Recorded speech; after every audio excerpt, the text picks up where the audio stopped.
Is live streamed on YouTube at townofcamden.maine, and if you wish to participate remotely, you may join the webinar using the link on the agenda, which is in the packet on the town website. And if you click on the link and you wish to participate, you ask the administrator and she will allow you to come in. We're just trying to read a comment there. All right. We will start with public comment on non-agenda items. Are there anyone who would like to make a comment on a non-agenda item? Please step up and state your name and give us your comment.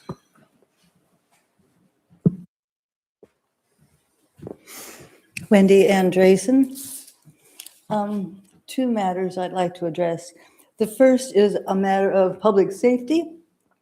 On C Street, one of the solar speed limit signs is not working. I don't know if anyone's reported that yet or not. And actually, when we were coming out tonight, the second one wasn't working. I don't know if that was because it was there was not enough light today, but those two things need to be looked at. And the other thing is, now that it's tourist season again, people are once again walking 5 abreast down C Street on the opposite side where the sidewalk is, but they're all strung out across the street. And I've often rolled down my window and said, please use the sidewalks on the other side. This is dangerous. And most of the time, they just flip me the bird and stay right where they are. So I know, Audrey, you have the authority over making signs. It's a traffic-related problem. If you can institute paid parking, I think signs are within your authority. But if we have some signs made to go on the speed limit poles there that say, please use sidewalk on other side to avoid fine. Now, there is a fine that can be levied against these people who are not using the sidewalks. And I saw it where it says on page 71 of the Camden Police Ordinance, it says, where sidewalks are provided, it shall be unlawful for any pedestrian to walk along and upon an adjacent roadway. Fine of not less than $5 or more than $100 may be issued. So I think that, and Lyman Morse has been kind enough to put up a couple of small signs, like where you come up their driveway that says safety first, use sidewalks. And there's another one right on the corner of Atlantic and C Street. But they're very small and they've had minimal response, really. They're just not prominent enough and not strongly worded enough. So I've mentioned that this issue before to people, to the select board, and I would really like to see something done about that. Check it out for yourselves. I mean, I saw somebody in a motorized wheelchair actually in the road too, and they could have been on the sidewalk. So that was the first matter. The second matter is about the bridge at the harbor. I have emailed everybody on this committee, including Audra, 3 times now, and including Dave and including Holly. And the only 2 people who I've heard anything back from are Chris and Ken. And although they did not have an answer to my question, they responded at least. They recognized me, they acknowledged me, and said that more information would be forthcoming. This is what I'm talking about. When people talk about lack of transparency and lack of accountability and lack of responsiveness, this is exactly what people mean when they try to contact you repeatedly and get no response. But the email that I sent you said, when will the island maintenance be completed? And when will the maintenance bridge be removed? If there is no intention to do the maintenance, then why is the bridge in place? That was designed to be a maintenance bridge. That was specifically for maintenance on the island. And if nothing is going to be done on the island, then why is the bridge even there? So That's it for me tonight. You got off easy. Thank you.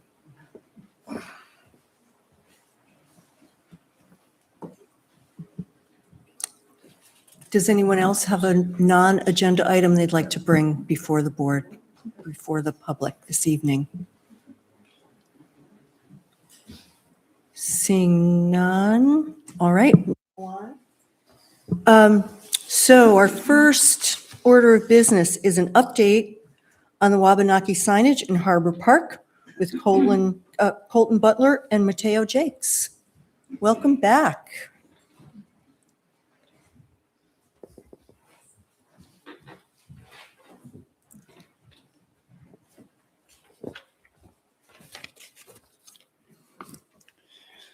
Hello, our names are Mateo Jacques. And Colton Butler. We are seventh graders at Camden Rockport Middle School. Thank you so much for having us here to present to you this evening, and we appreciate your time. In March of 2024, you may recall or have heard that we presented a proposal to the Board of Selectmen encouraging the town to consider having Wabanaki signage in town. We recognize that some of you may already be familiar with this work, while others are hearing about it for the first time. We also presented again in February of 2025 to share progress, and now we are here this evening to give you one final update. As a quick recap, When we were in fifth grade, our class spent the fall exploring the history and culture of Wabanaki here in what is now called Maine.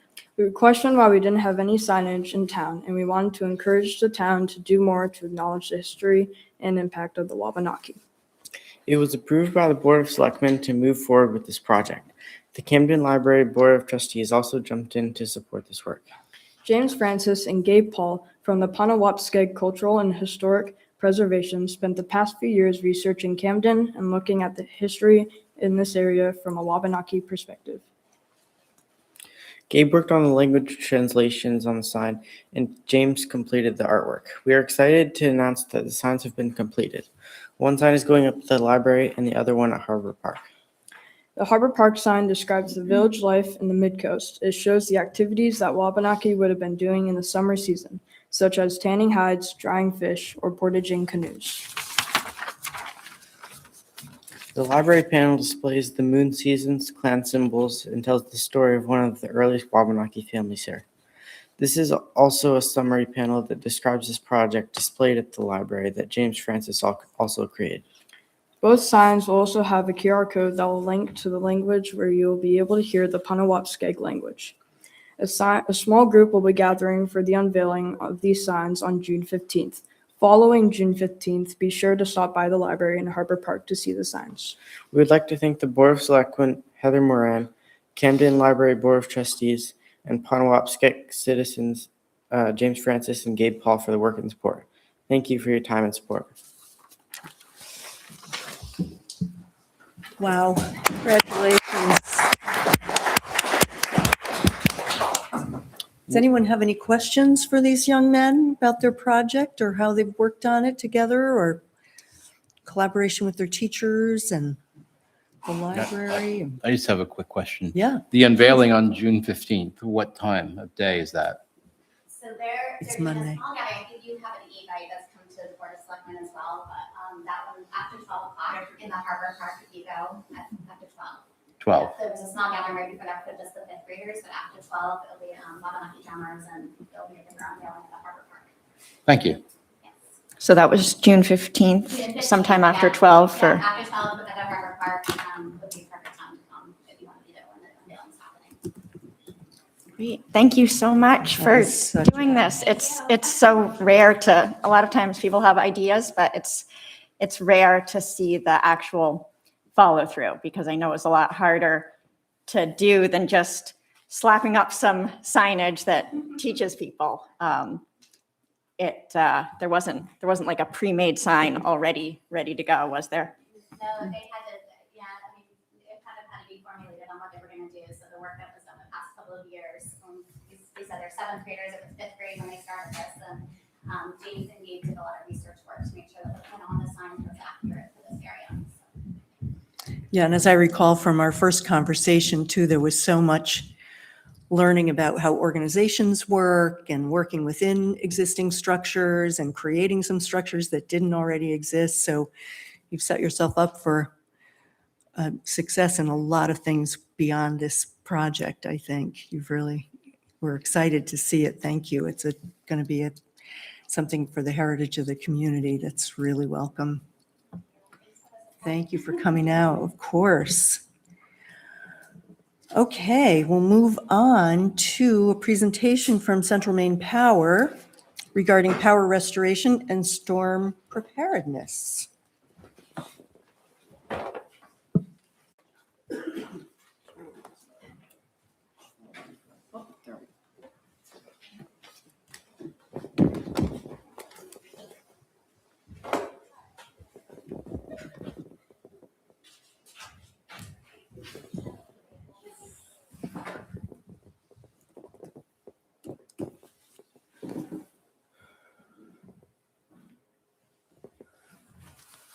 Good evening. Thank you for allowing me to come here. My name is Greg Thompson from Central Maine Power. I'm in our community relations group. I've been with Central Maine Power about 22 years, 18 of that in operations directly, with about 15 of that along the coast, actually directing and supervising field crews. I like to say I was never a lineman. I've done about every position in between and had to know everything that they did. So unfortunately, I have a lot of information that my parents think is great, but I am just used to. I'm going to talk to you a little bit tonight. This is about a 45-minute presentation. Don't worry, I'm not going to hold you to 45 minutes. I'm going to try to condense it very quickly. I know there are some topics as well that may not be directly under this that I'm going to try to fold in as well. But certainly at any time, if there's questions, I can certainly try to answer those. Anything that I can't answer, I will certainly bring back, and I will get answers within 24 to 36 hours, depending on the weekend and how that impacts. I will mention that I do have a couple people here with me. Patrick Voigt, who is the key account manager for Camden, which is basically a quick button for Camden to be able to call and get issues into the company.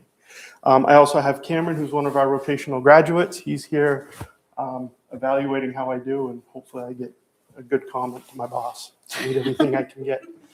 I'm going to talk a little bit about Central Maine Power, talk about some of the infrastructure in the community, our storm response, our storm safety and preparedness. I have some frequently asked questions, and certainly any questions from any of you, be more than happy to address. CMP is a delivery company, so we do not supply any electricity. Since 2000, we've been deregulated, and all the supply comes from outside of CMP. It is on the bill. We have one electric bill in the state of Maine that's per law, per PUC. Basically, they said we don't want you to have two electric utility bills, so we're going to combine it into one.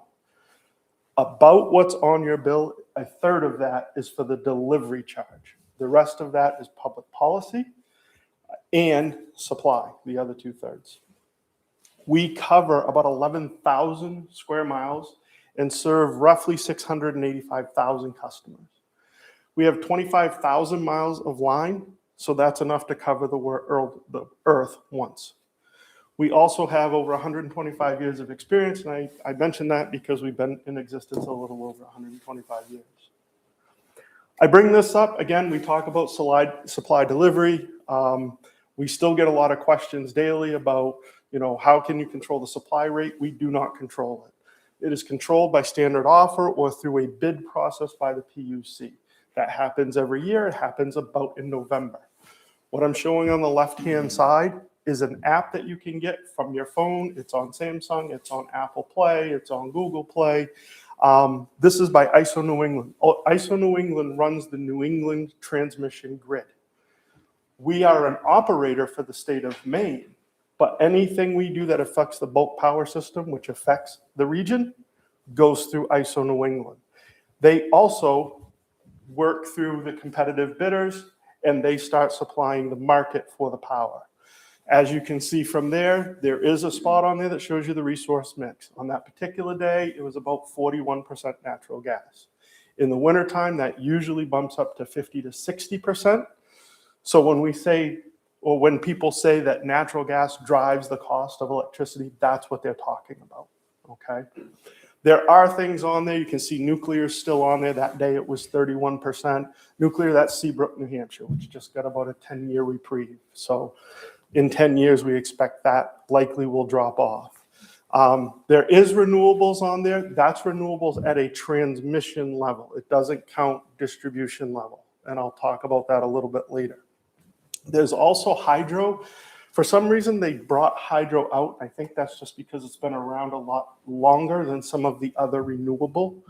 And it's a ISO New England metric, so they could name it. Lastly is net imports, and that is energy that comes out of outside of the New England area, for example, Canada, or potentially down further south, and comes up and feeds into the grid. So they consider that a net import. As you can see, in January 2025 to December 30th, 2025, the price was about 10.6 cents per kilowatt hour. In January, so the bid went out last November 2025, and it was approved to be at 12.7. So it went up almost 2 cents. Some things, again, we deliver electricity. So again, I don't make the car, but I operate the roads that it travels on, okay? We maintain those lines and infrastructure, including poles, wires, and substations. We respond to outages, restore service. We provide billing. Again, we are the biller for all of those groups. We don't split that bill up. That's why we've been calling it the electric bill, not the CMP bill. We also invest in local communities. We do not generate electricity.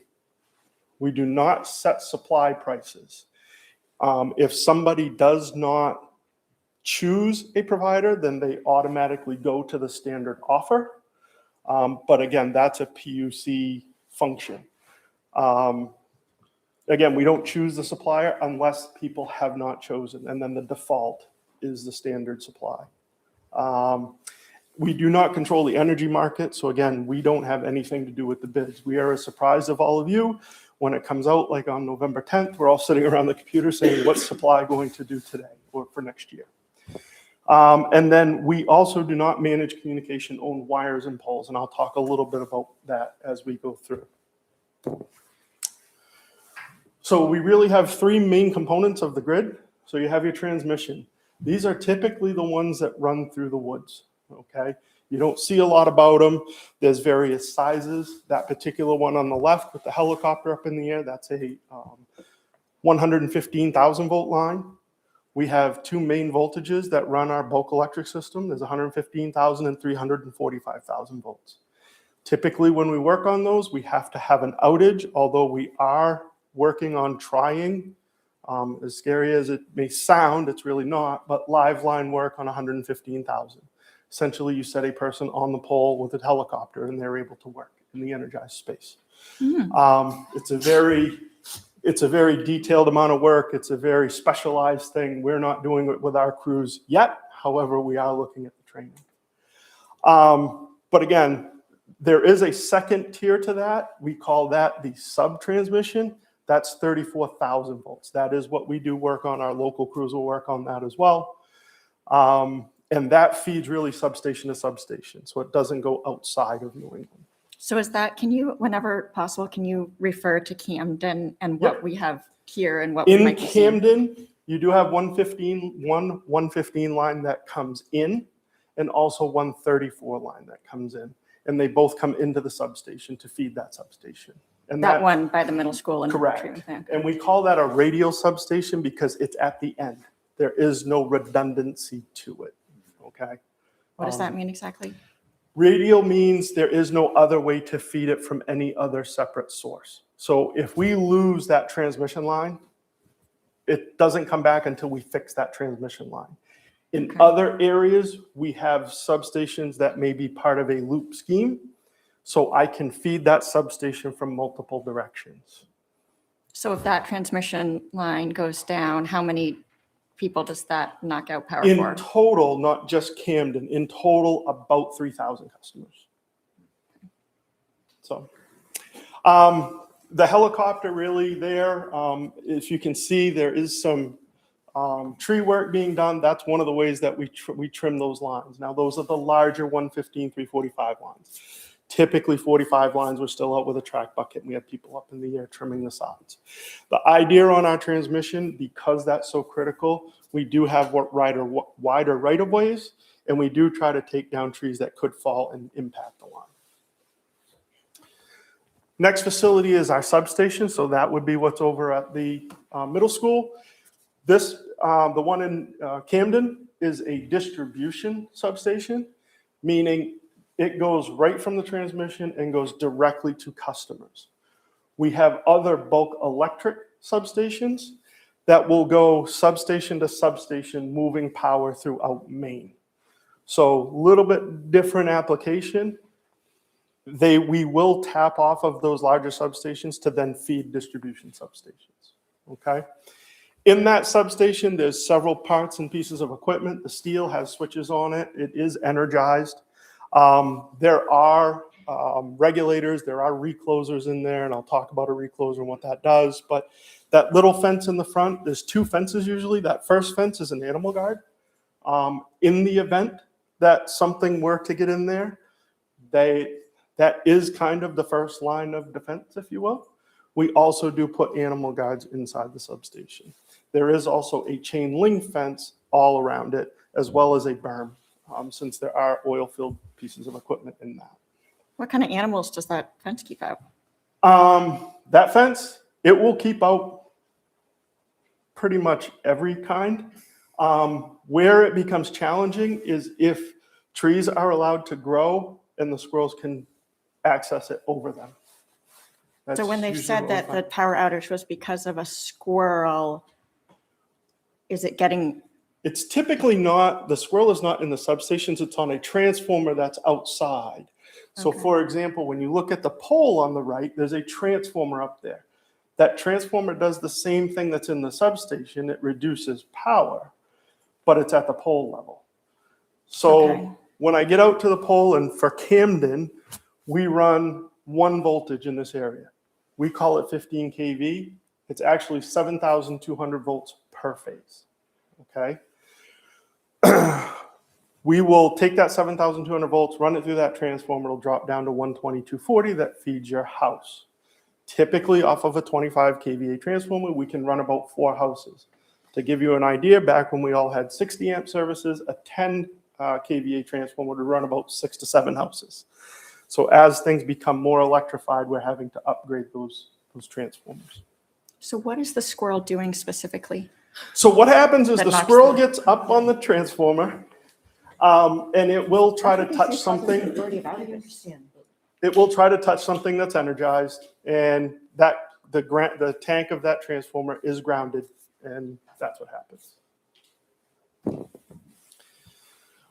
This is real quickly the anatomy of a pole. So the top wires are always ours. Those are the energized conductors. Could be 3-phase, could be 2-phase, could be single phase. Those in Camden will run at 7,200 volts. We do have a higher voltage for when we have longer runs. It's called 19.9 or 19,000 volts. From there, it will drop down to likely a transformer.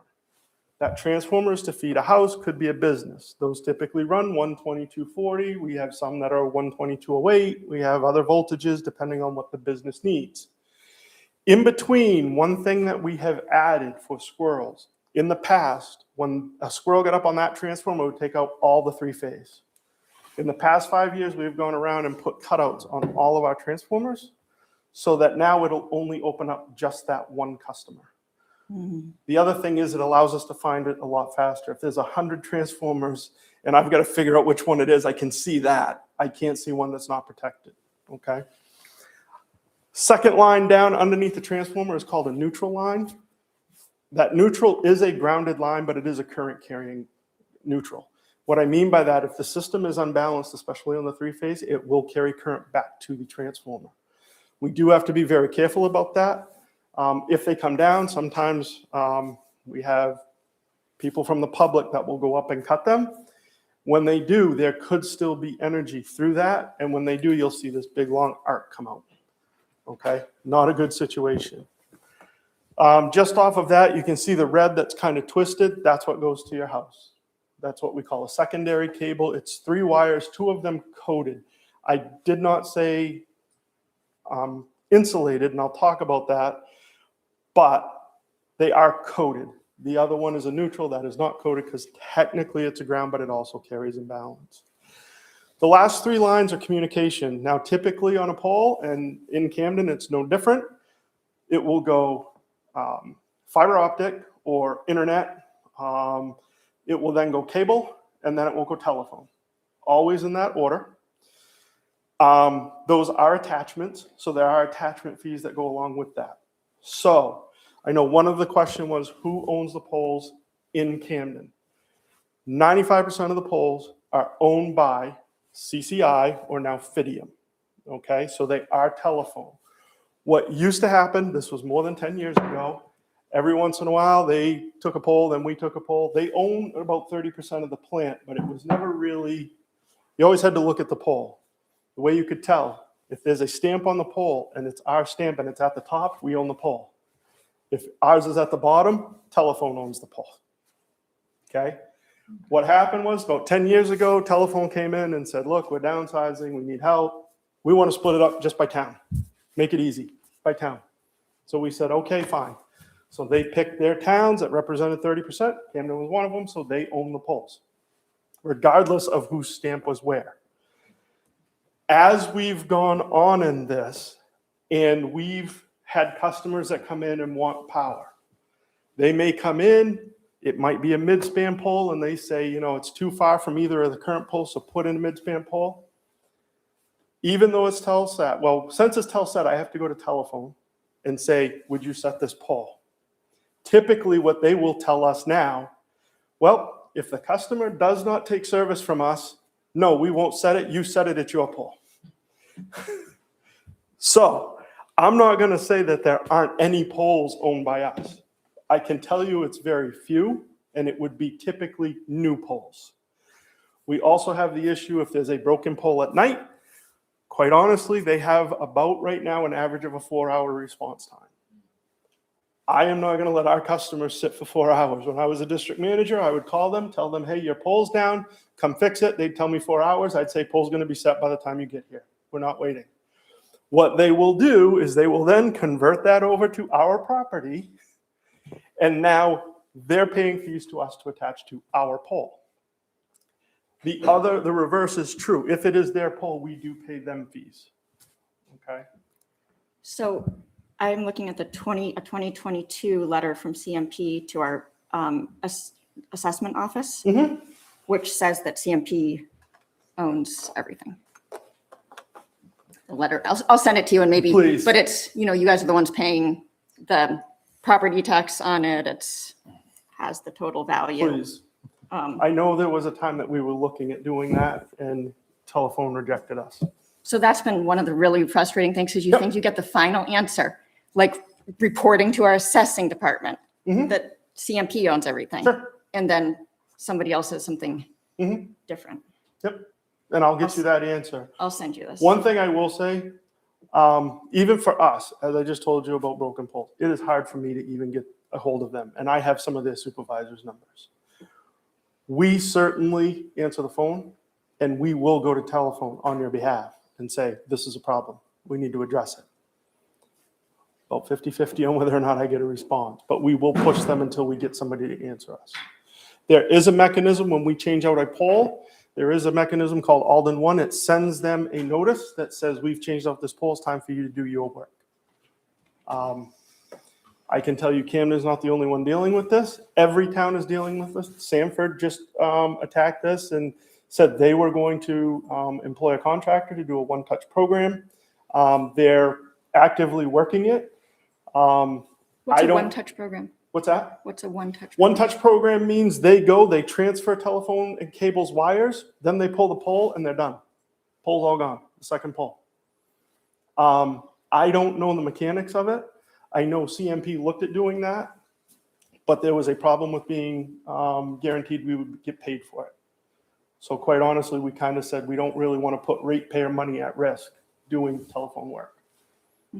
So Talked about the cutout, recloser. When you have the 3 blinks at home, you have to reset your clocks, which is annoying, but those 3 blinks are a recloser acting. It senses a fault, says, I'm going to try to clear it. And what happens is it de-energizes power for a brief second. It then re-energizes. It does that 3 times. It's hard for you to notice because it's in cycles, and there's about 200 and something cycles in a second. But what it's trying to do is it increases in time over the 3 tries, and then it will say it won't clear, so it's going to open on its own. And please come out and fix me. When we talk automation, we're taking really the same technology. Now, the reclosers that we put up 20 years ago were all hydraulic. They had oil in them. That's how they opened and broke load. And again, they were just units on the pole. We had to go out and work on them. Currently, what we're putting up is an electronic recloser. With that electronic recloser comes the ability to have SCADA, so supervisory control and data acquisition. So Augusta can now monitor these. There's several reasons that this is beneficial. And just to stop you for a second, this is the smart device that, this This is is the the smart Ames device. Terrace. This was what was being proposed Correct. for Ames Terrace that we had all the questions about. Correct. Okay. So what this is trying to do, it's really trying to solve 2 things. First of all, it will give us real-time data on the grid that we don't see right now. What you have out there on Ames Terrace protecting it is what we call an open device. So it's a switch that I have to have a line worker go operate for it to work and to either move load around or to energize or de-energize things. This is automated, so Augusta can see it.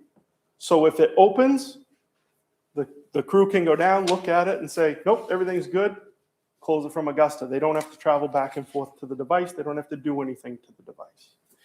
In addition, it will tell us other things, such as, is that recloser operating more than it should? And do we have an issue that we need to go out and address? It will also tell us, do we have an issue with voltage? Is voltage not within the plus or minus 5% that we're allowed by the PUC? It will also tell us balance. Are our phases in balance? Do we need to go out and move load around so that we don't have an issue on our neutral and don't cause an issue for customers burning up equipment? That's one benefit. Second benefit, this is a foundational piece of equipment. Within Camden, there are 4 circuits, and I'll show that. It's D14, D1, 2, 3, and 4. We're very out of the box on our naming convention, okay? But this foundational piece of equipment will also allow us in the future when we do other upgrades is to allow the system to switch around a fault on its own. So if I have a fault on a location, it will open and close devices as necessary to keep as many people restored as possible while re-energizing everybody else around it. Thus, limits the number of outages that you have, and it will do it in less than 5 minutes. So it will reduce the time that people are out and affected. That's the intent behind automation or a smart grid. It's all grid modernization. Okay. And did you find another place for that? How many of those are you going to put in Camden or? So there were 5 already put in Camden. Now, they were already put in places that we had access to. For example, there were ones right outside of the substation. That was our property. We didn't need any special permits. Places that we do need special permits, we come to. I did look into that issue a little bit. It certainly was engineering. You're always trying to balance reliability and doing all this work with cost. One of the ways you can save cost is not send somebody out there and have them sit at a computer and do it. This is why we like having a planning meeting or a planning permit, because I can come, I can hear it, and I can say, you know what, rather than put it there, let me move it over here. In this case, we were able to find a solution that we could use the current pole. The reason we don't like to use the current pole, when they're busy like that, when we put this device up, it needs power. So I have to have a transformer on another pole behind it. So I have to look at how busy that pole is, as well as how busy the pole is that I'm going to. The other thing is when you're talking about cost versus reliability, if I'm going to transfer a pole with all those wires on it, costs a lot of money. If I'm just going to put up a new pole with a new device, not as expensive. Doesn't take me as long. I can frame the pole, I can put the wires on, attach the wires to it, and then I can move on. Again, not that we can't do it, it's thinking out of the box and saying, okay, this doesn't work, and trust me, I saw the reasons. I understand the property line and why we would want to put it on a corner, absolutely.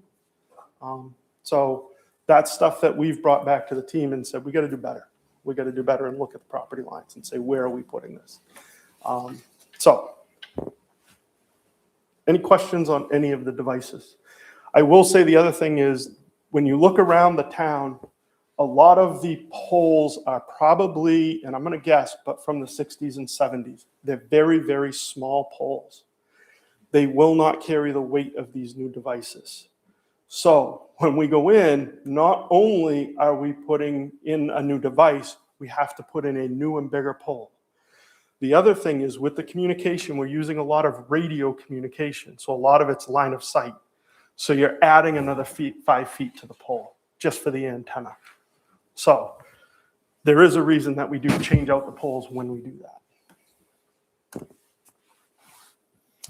Again, this is a little bit about our equipment that we use. It's bucket trucks, we use service trucks, we have track vehicles, we have digger derrick trucks, and really a digger derrick truck to us, it digs the hole and it sets the pole, okay? We do maintenance and upgrades. This is a transmission section, much like what's in Camden. This one particularly isn't in Camden, it's in Brunswick. We found this on a helicopter patrol. We patrol our transmission by helicopter twice a year, and every time we have what we call a bump or a recloser action on the transmission. We found this line's actually getting ready to be repaired. It should have been done about 6 years ago. We just started, but that cross arm was found broken. That had the potential to lead to a cascading event. So it would have broken that one and likely the 3 behind it. And instead of being able to do that energized the way we did, you can see the track vehicles underneath it in the picture on the left. Instead of doing it energized and not having an outage for anybody, it would have been about a 3 to 4 hour outage for about 8,000 people. So that's why we need this maintenance. That's why we do these patrols to make sure things happen timely. This is how all of you see Camden. This is how we see Camden. All of the colors are different circuits. So the green is section 214D1. That carries about 1,400 customers, about 1,400 structures, and 64 transformers. 214D2, which is the purple, kind of on the bottom, that will carry 962 customers, 424 structures, 254 transformers. 214D3 is the orange. That will cover 1,138 customers, 578 structures, 324 transformers. And then we have 214D4, which is the pink. That has 325 customers, 445 structures, 191 transformers. So when we talk about adding 6 devices in here, one of the things we're talking about, and I know there was a question about why Ames Terrace. We don't have a lot of outages down there. Sometimes it's not always about what's happening there. First of all, there's a number, all those green boxes are either devices or reclosers.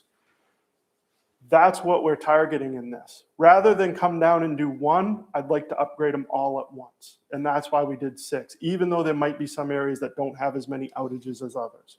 But I'm in the area, let me do them all. The other thing is Camden, with the 4 circuits so close together, is prime for some of the automation to come earlier than other areas. If I'm looking at Brunswick, which is all radial, I'm not going to be able to tie things very quick unless I put undersea cable and start linking peninsulas together. I have circuits right here that are very close that I can shed load to. So it makes it very convenient for those kind of devices to work and operate properly and really harden the grid from outages and the delay in trying to restore power. Yeah. Question. Yes. What are your rules about using underground distribution or underground, I don't know about transmission, but the distribution machine? Sure. I mean. Can you it's- repeat the question? Because the Sure. microphones won't pick up the. So the question is, what's our rules around using underground? And really, the rules are, underground is certainly permitted. It is an engineered standard for us. The issue is, there's a couple issues with it. First of all, we have a 125-year history that's been built overhead. So to try to bring that all underground in a reasonable time is really not feasible. Something we've looked at, but not feasible. The other thing is, Maine is a large rock. So when we start looking at underground, we start looking at blasting. We start looking at having to do significant amounts of removal of material and then backfilling to put it in. So it becomes very cost prohibitive. Having said that, and I'm an advocate that each part of our technology has a place. If you're putting in a new construction, it's a great time to put it in because you can lay all the pipe. You can do it in a what we call a redundant feed. So you can put 2 pipes in, 2 sets of wires. So if one goes bad, the other one can run you till we fix the other one. All kinds of pros that way. And that's why you see a lot of cul-de-sacs or housing community housing coming up go that way because they're already doing all of that. It's very hard to come after the fact. You're trying to dodge sewer, water, everything that's already in the ground, let alone trying to blast beside it. And especially when you start getting to downtowns, it gets a little scary because foundations are older and weaker. And what am I going to do to damage those? So, very welcome. Very welcome.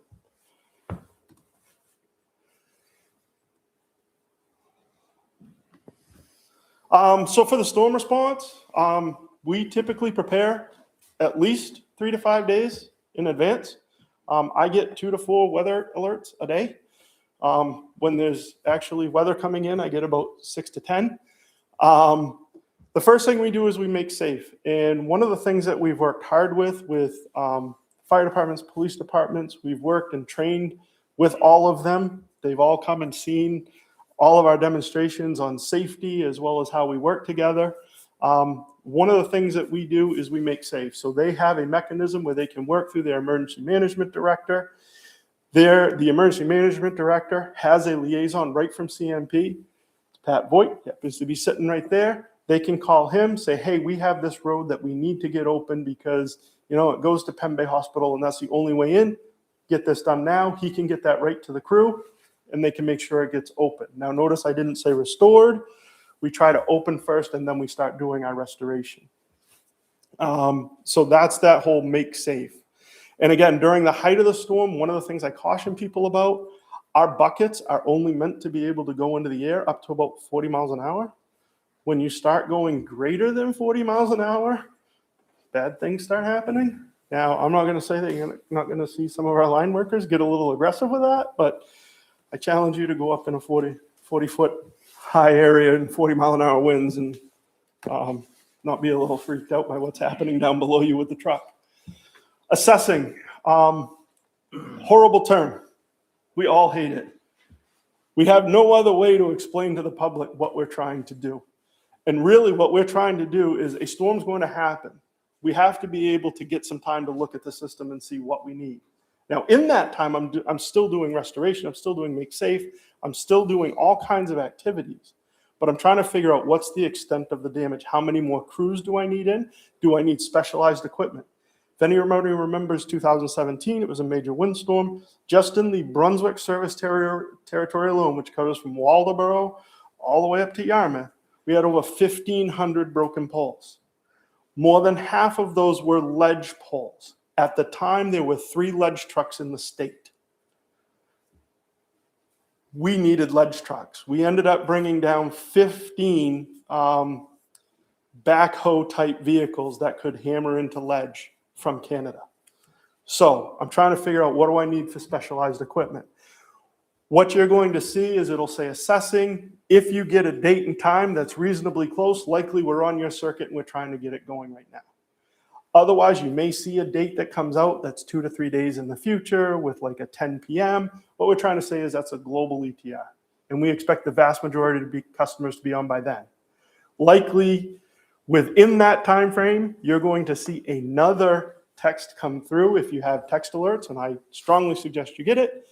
When you get that one, it's likely much closer and it's within a couple hours. They're working on your outage at that point. Okay? There's a lot more that goes into it. I can certainly try to answer any questions, but it's a horrible word, but I don't have another one yet. I'm working on some marketing people to come up with it. We do critical facilities first. I don't think it's any secret. We want to get hospitals back going. They need to be able to operate. We then work on public safety, and then sometimes it depends. Searsport could be one. If we're running low on diesel, our trucks run on diesel. Got to get that going, got to get the port going. So it kind of depends on what's happening. And then we do have a systematic restoration. We start with the 3-phase. We start with the highest number of customers I can get going.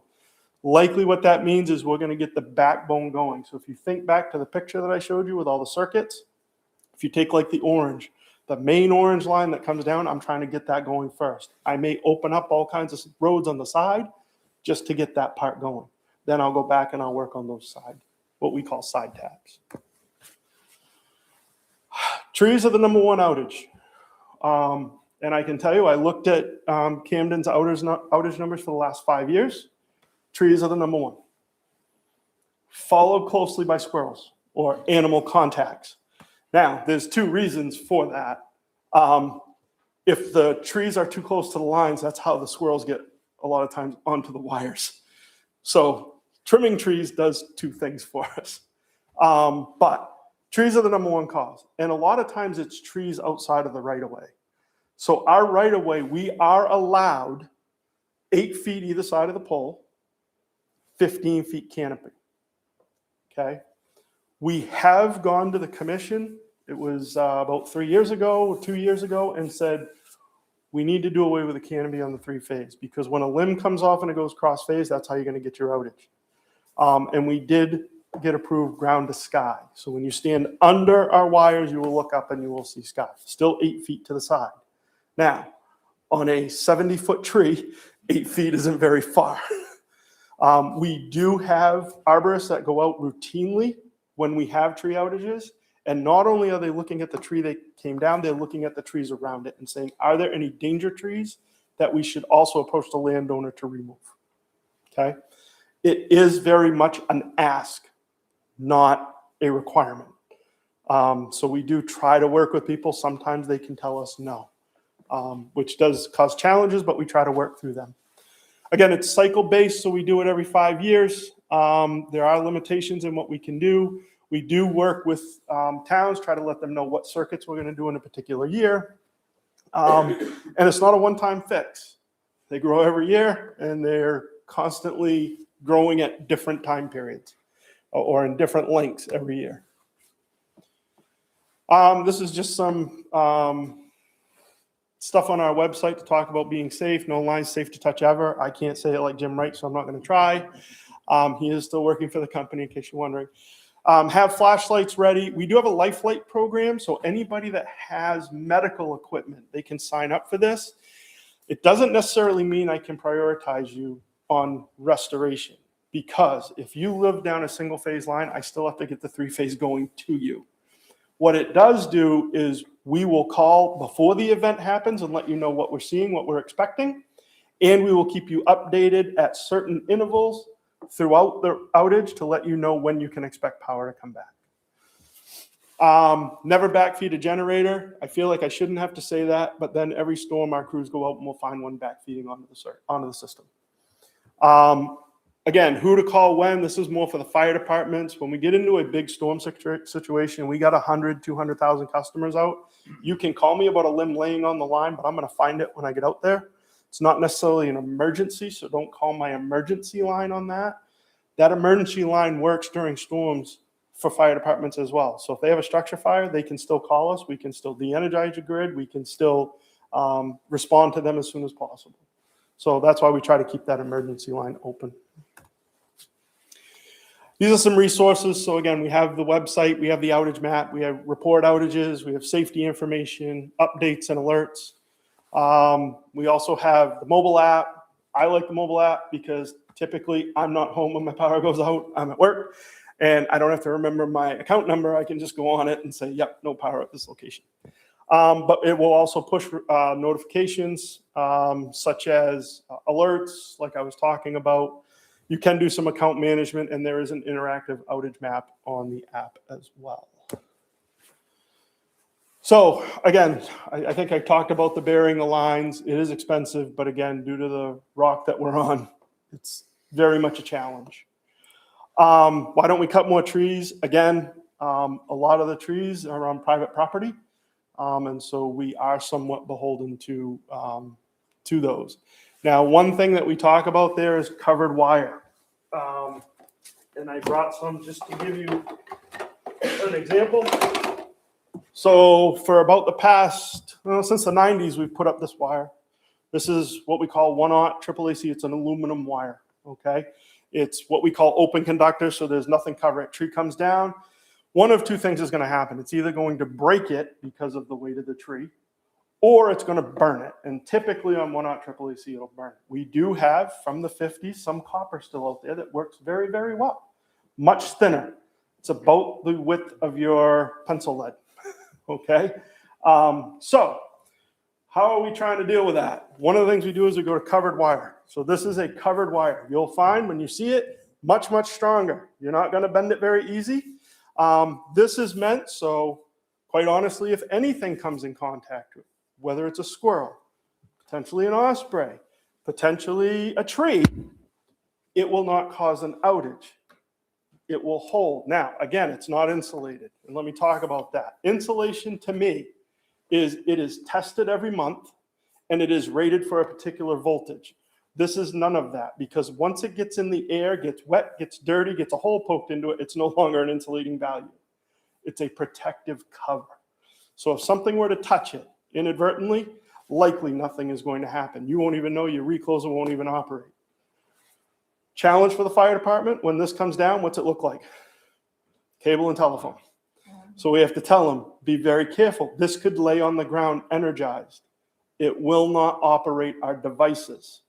Our devices are based on ground fault, okay? Now, there's ways that we make sure this stays up in the air. We're changing out our cross arms. We use fiberglass cross arms now, not wooden. They're stronger. They have the same non-conductive material as the wood or properties, but they will hold a lot more weight. Our insulators at the top are also vice clamps. So you screw them down, it breaks off, and it will hold this much stronger than our current ones, which are really just a wire tie. It's metal wire wrapped around it to hold it in place, okay? The idea is we don't want this to come down, okay? We also, the weight of this, much heavier than the open wire, so we need bigger poles to hold the wire. And typically, we won't be able to go as far as a span. With the open wire, we can go probably about 250 feet on a span. We're limited to about 150 on the covered wire. And that depends on the size. As we get up to some of the bigger wire, it might only be 100 feet. So we may have to add poles. Why do outages occur? Why do outages still happen after trimming? Number of reasons: carpole accidents, storms, equipment failures, animal contacts. But again, through automation, through other things, we're trying to reduce some of that. And again, why does restoration take so long? First, we make safe. Although what we found is that doesn't take a whole lot more from the restoration. It might take a few hours, but generally we can run through those pretty quick. But then we're susceptible to blocked roads. If anybody remembers the flooding in 2023, we actually had to strand crews up in the Farmington area because there was no way for them to get around. Our trucks don't float either. So we couldn't do a lot of restoration, even though we had the ability and wanted to. Just some of the challenges that we run into. One last thing I'll talk about. We do on all of our pieces of equipment, I mentioned it a little bit on transformers, but even the reclosers, one of the things that we've gone around with the cutouts is we put animal guards up. A couple different versions, they do the same thing. They will go around the insulator or the connection, and they will cover the wire. We also use that covered wire on all of our tap wire that goes up to the primary. The challenge with this, it does great for everything but squirrels. Squirrels, especially towards the fall, like to gather their nuts and hide them. And they feel that opening these up and pulling them apart, despite our best efforts to tape them, is really cool. And it keeps everything nice and warm. Till they touch something bad, then it's not so good. But we do, and again, one of the reasons that we tried to go to this version, we find they'll still try to do that with this, but it certainly lessens the ability for them to do it. So we've put these on all of our pieces of equipment. It's on all of our tapped equipment for our reclosers, all of it for our switches, all of it for our transformers, every piece of equipment that we can cover. So with that, I went through that really, really quick. Any questions?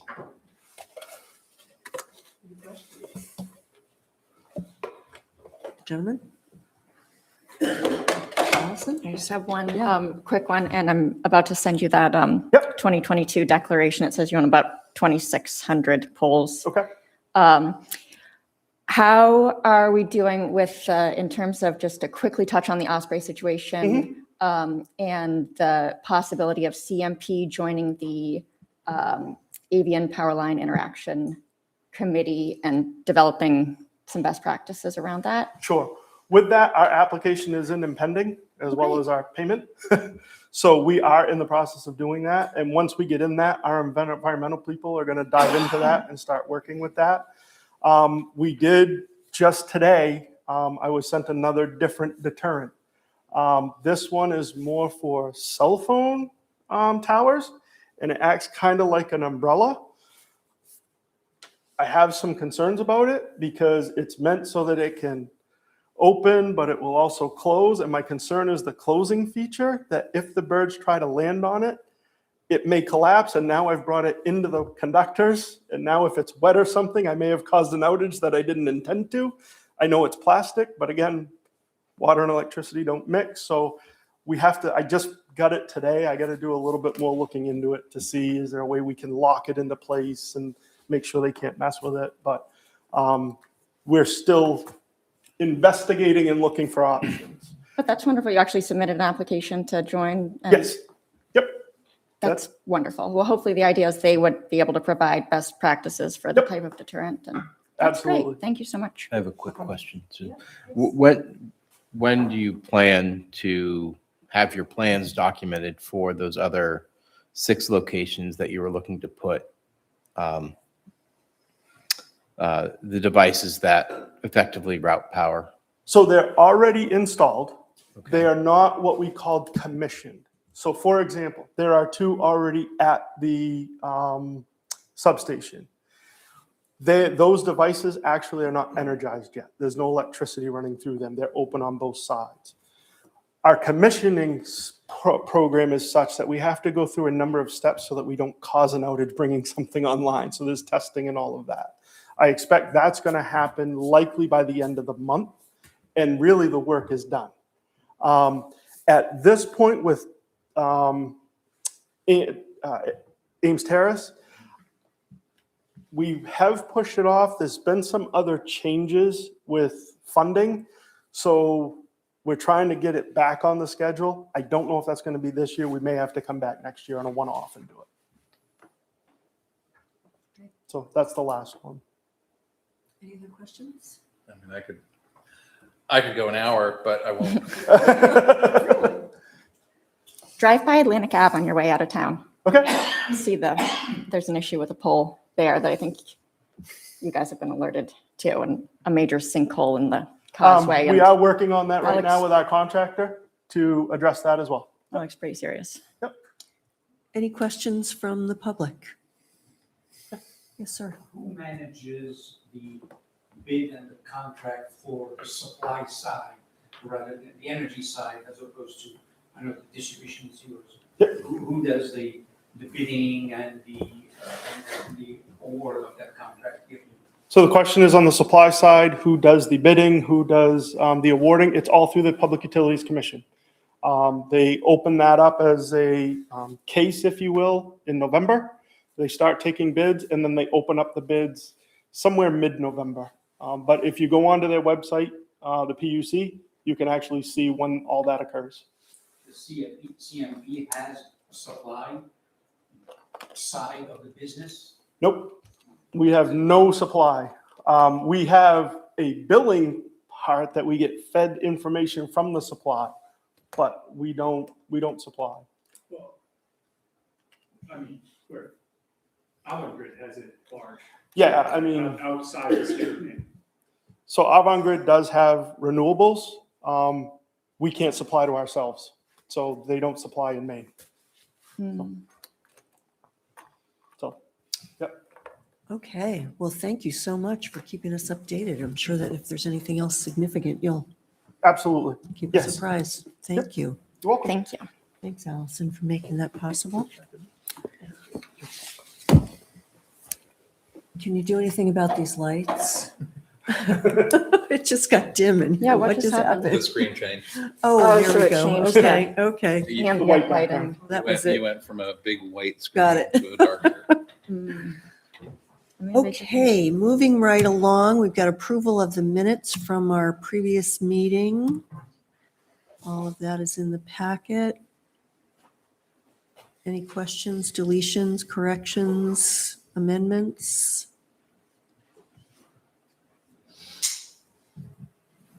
Seeing Move to none, can I have a accept. motion? Motion, the second? Okay, all those in favor? 500. So we've got two items on the consent agenda, the approval of renewed victular and lodging licenses for the Blackberry Inn, Camden Windward House, Cedar Crest Inn, Happy's Takeout, and the Hideaway Inn. And the second is a confirmation of name to be added to the Village Green Honor Roll of Dennis Alley. And we have all the accompanying materials in the packet. If I see no comments, we'll approve the consent agenda. And on to public hearings. We have several liquor licenses for establishments that are under 5 years. We have Encanto Cafe at 7 Public Landing for a new Class A restaurant liquor license. We have Happy's Takeout at 500 Belfast Road for a new Class A restaurant liquor license, and Paper Plane at 47 Baby Street for a renewal Class A liquor license. So since this is a public hearing, I would hear first from any applicants who might be in the room, and then any comments from people wishing to speak for or against any of these applications. Yes, sir, please come up. Uh-huh.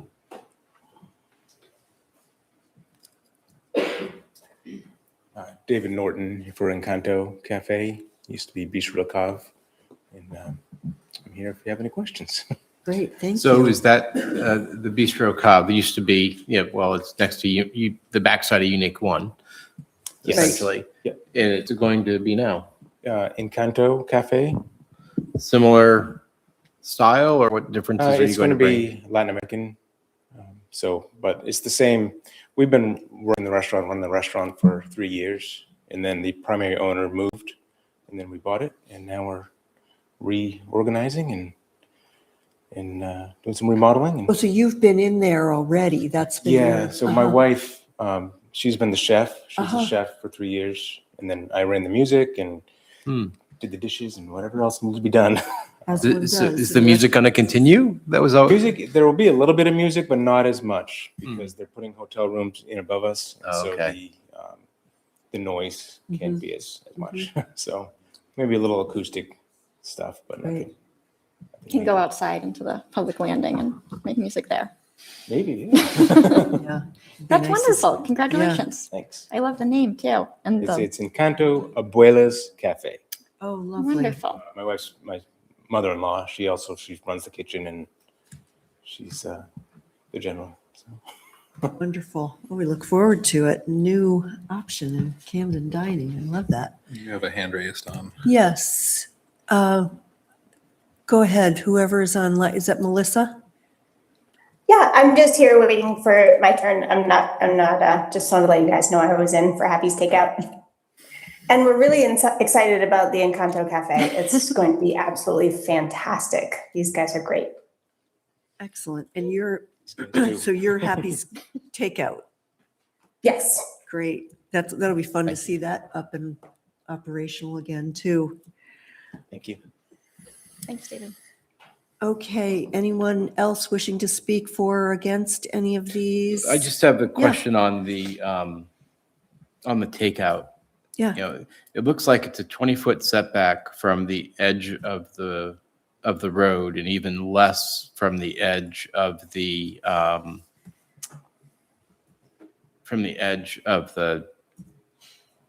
pull-off lane, whatever it's called. That doesn't seem very far to the tables.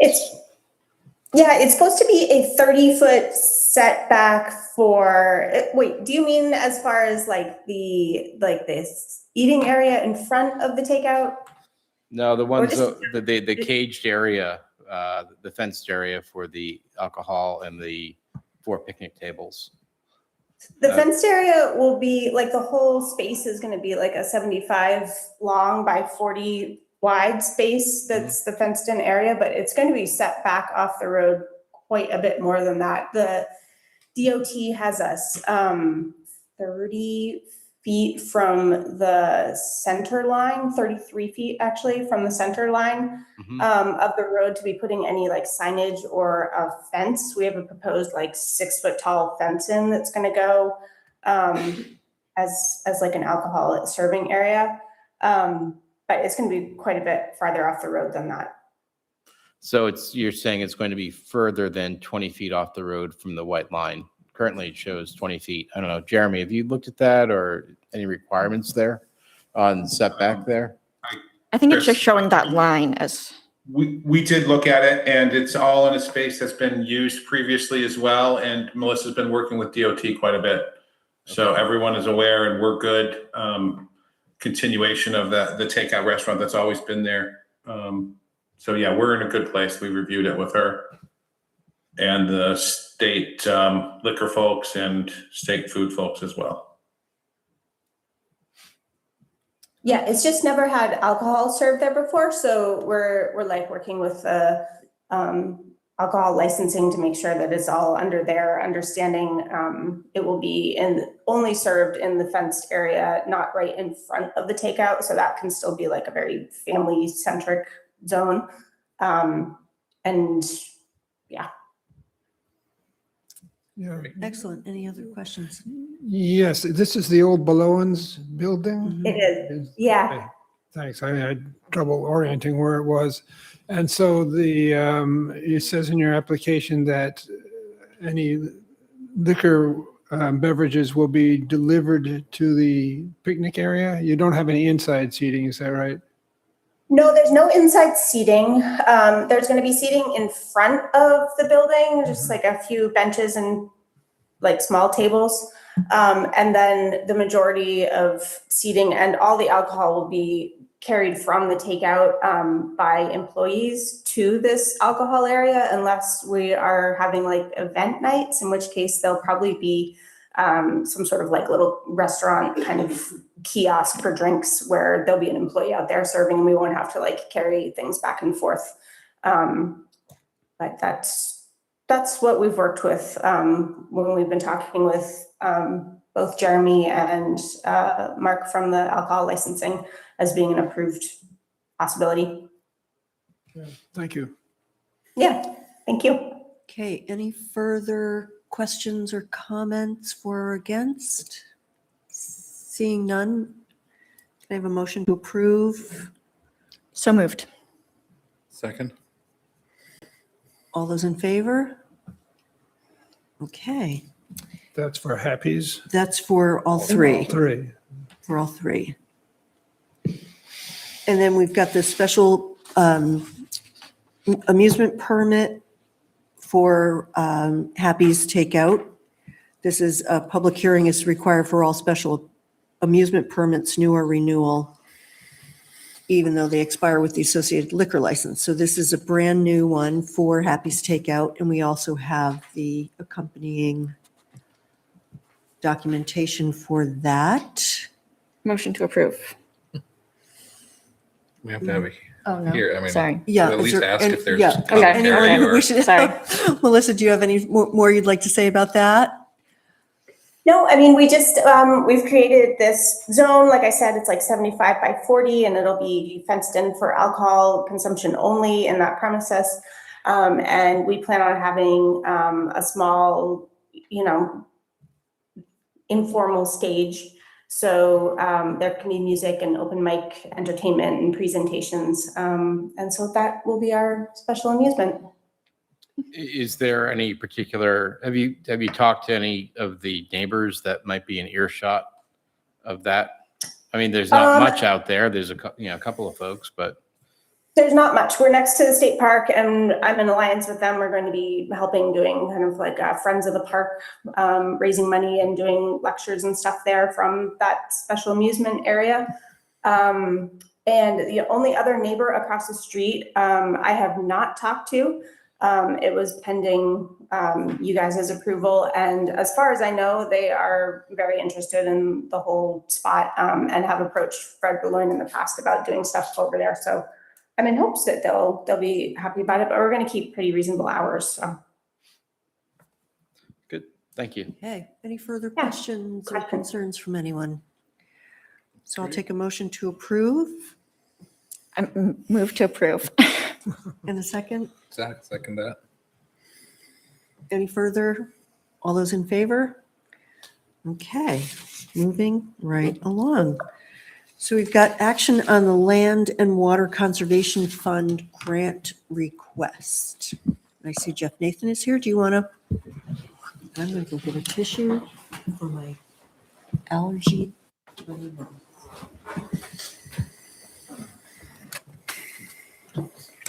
Good afternoon, Jeff Nathan, Parks and Recreation. Very simple request. I am submitting a grant application for a Land and Water Conservation Fund grant.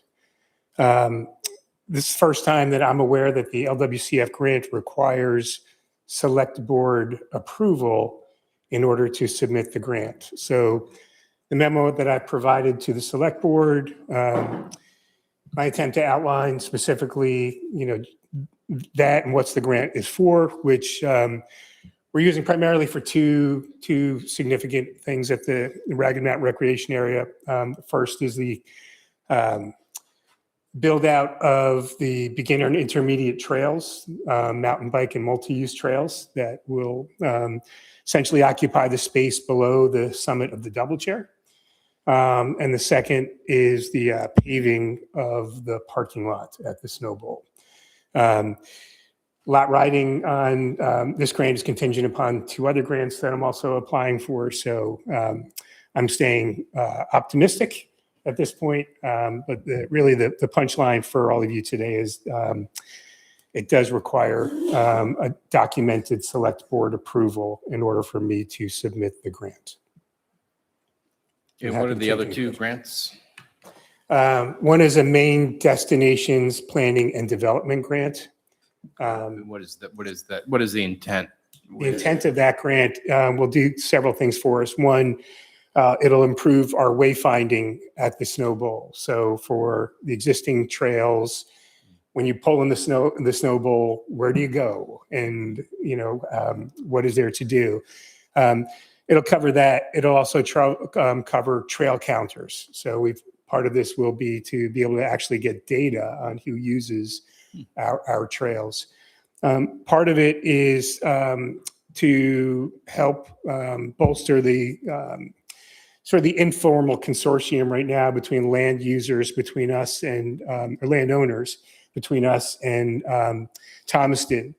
There's great interest in connecting the trail corridor with Georges Highlands, Coastal Mountain, and then the towns of Rockland and Thomaston. And so part of this work will be to help support collaboration between the landowners and land stewards in order to see what's possible there. So those are the three primary things. Oh, and I'm sorry, there's a fourth one. The fourth thing it'll fund is an environmental assessment of the trail corridor. So OSI put a trail plan together for us. A lot of that is on existing trails, but there's about 6 miles that'll be on net new trails. This MDPD grant will fund an environmental assessment. Really, I'm very interested in making sure we're not doing anything that would impact vernal pools or any wetlands that we would need to address specifically. So this assessment would help make sure that before shovels go in the ground, we've done a environmental impact assessment of the area. So overall, these grants are really to help make the Snow Bowl be more than one season. These are 100% geared towards multi-season activities at the Snow Bowl. This third grant we're applying for is the Main Trails Program grant. We applied for it last year. We were unsuccessful in getting the grant. The total cost of the trail build is about $450,000 for the lower trails in the mountain. If we're successful in getting the MTP grant and the LWCF grant, both of them will pay for effectively all of the beginner and intermediate trails. That's great. Did you mention, is one of these things paving the parking lot? It is. So the LWCF grant, which is the one I'm asking for your permission to submit the application on, we received an estimate to have the parking lot paved from the paving company that the town is contracted with. And using the other two grants, if we're successful as matching funds for the LWCF grant, we would have enough money to do both trails and pave the parking lot. How much is that estimate? Just out of like ballpark, how much does it cost to pave? $308,000. That's why we haven't done it so far. Yes, I have a question. Thanks, Jeff. So I reviewed the SE Group report, and what you're describing is the short-term goals as described in the SE report, which is great. I think that we're on the right track doing the trail work to bring in year-round visitors. But I'm a little concerned that the SE Group, their long-term plans, I think are out of line with what our goals might be at the Snow Bowl. So I just want to make sure that by endorsing this application, we're not endorsing all of the plans of the SE Group, that we're just supporting what they have termed the short-term plans, as you described, mostly trail work and paving. That's correct. And then the other stuff that I talked about from the MDPD grant, that will be the environmental assessment and trail counting, so we get better data. But yes, this is really, Ken, I would describe this as, if we're successful in this, we are improving accessibility to the trail network at the Ragged Mountain Recreation Area. And that's 100% what we're gearing toward. Today, if you're an expert hiker or a trail runner, or you're an expert mountain biker, it is a wonderful place to be. If you are something less than an expert, there's a barrier to entry right now that I'm really trying to help make more accessible to the community and beyond. And these grants will absolutely make that possible for us. Yeah, thank you. Does that address your concerns? Yes, I just wanted to make sure that we weren't endorsing something accidentally. You're not. You're Like not. an adventure playground or. Yes, you got it. Ropes course. I agree. Yeah, there's no adventure playground. There's nothing hidden in the grant that I have not described. This particular one I'm asking for your approval on is 100% for trails and for paving the parking lot. And the paving, the people might not understand why paving the parking lot is a good idea. Yeah, so there's two primary benefits to paving the parking lot. One is, and you can say accessibility also contributes to that. It's a very challenging parking lot right now.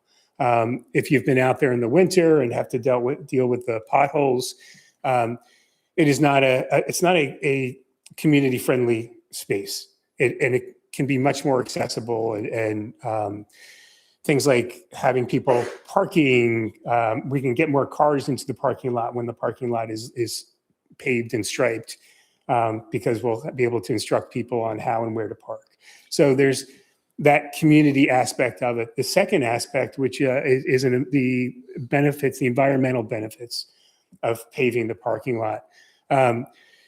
The stormwater and runoff from the mountain comes down the mountain, goes through the parking lot, picks up the gravel, and then goes into, right now, our catch basins and retention ponds in an effort to catch it before it goes into Hosmer Brook and then go into Hosmer Pond. Last year, I think we paid $9,000 to have the catch basins all emptied because they were full up to the culverts, into the drain pipes that go into the stormwater retention areas. My first inspection of the season this year, they need to be done again. They're already filled back up to where the pipes are, which means if we have another major storm, the odds are the gravel will be over the pipes, and which means now they're starting to make their way into places that we don't want it to be. So ironically, paving the parking lot is actually, will be favorable for the environmental impact, particularly to what goes into Hosmer Brook and then eventually makes its way into the pond. So even though you're creating a large impervious surface, It's already runoff is considered standard. impervious the way it is. Yeah, it's going to benefit the runoff. Right. Yeah. Quite a bit. All of that gravel right now, it just washes. You can see it if you come over in a storm. Yeah. You can actually watch it cascade into the side closest to the brook. It's also a long-term maintenance savings because for the sure. amount of work to grade out the Yeah. parking lot every season is just. It's a great point, Krista. So I guess I need a motion to approve the permission for Jeff to apply for the grant. So moved. Second. Any further discussion, concerns? All those in favor? All righty. Thank you so very much. Okay, and then we have the FY27 wastewater budget. The moment you've all been waiting for.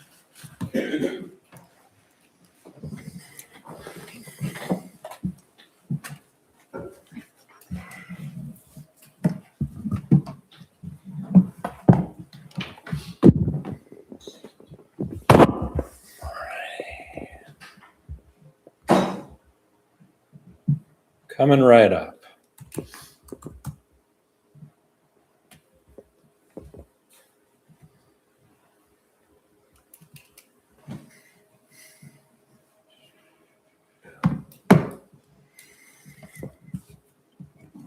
All right.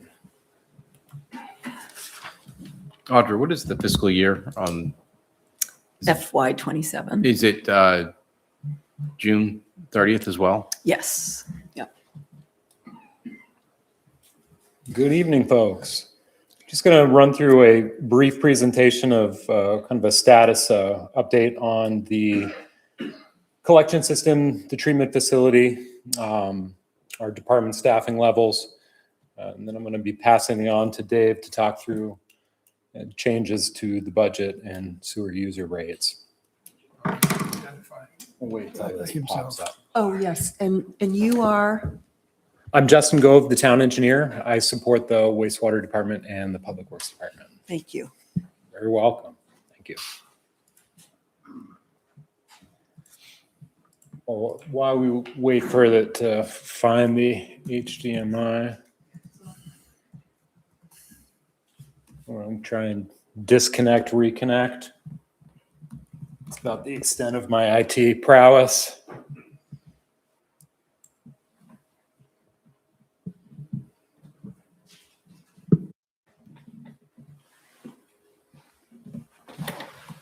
Help.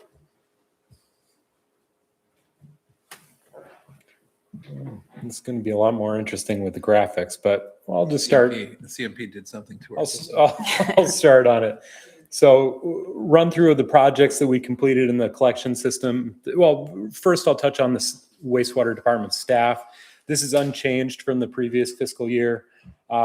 There's a half-time superintendent that stays St. Laurent, half-time town engineer myself, half-time administrative coordinator, the facility director, one mechanic, and 3 operators.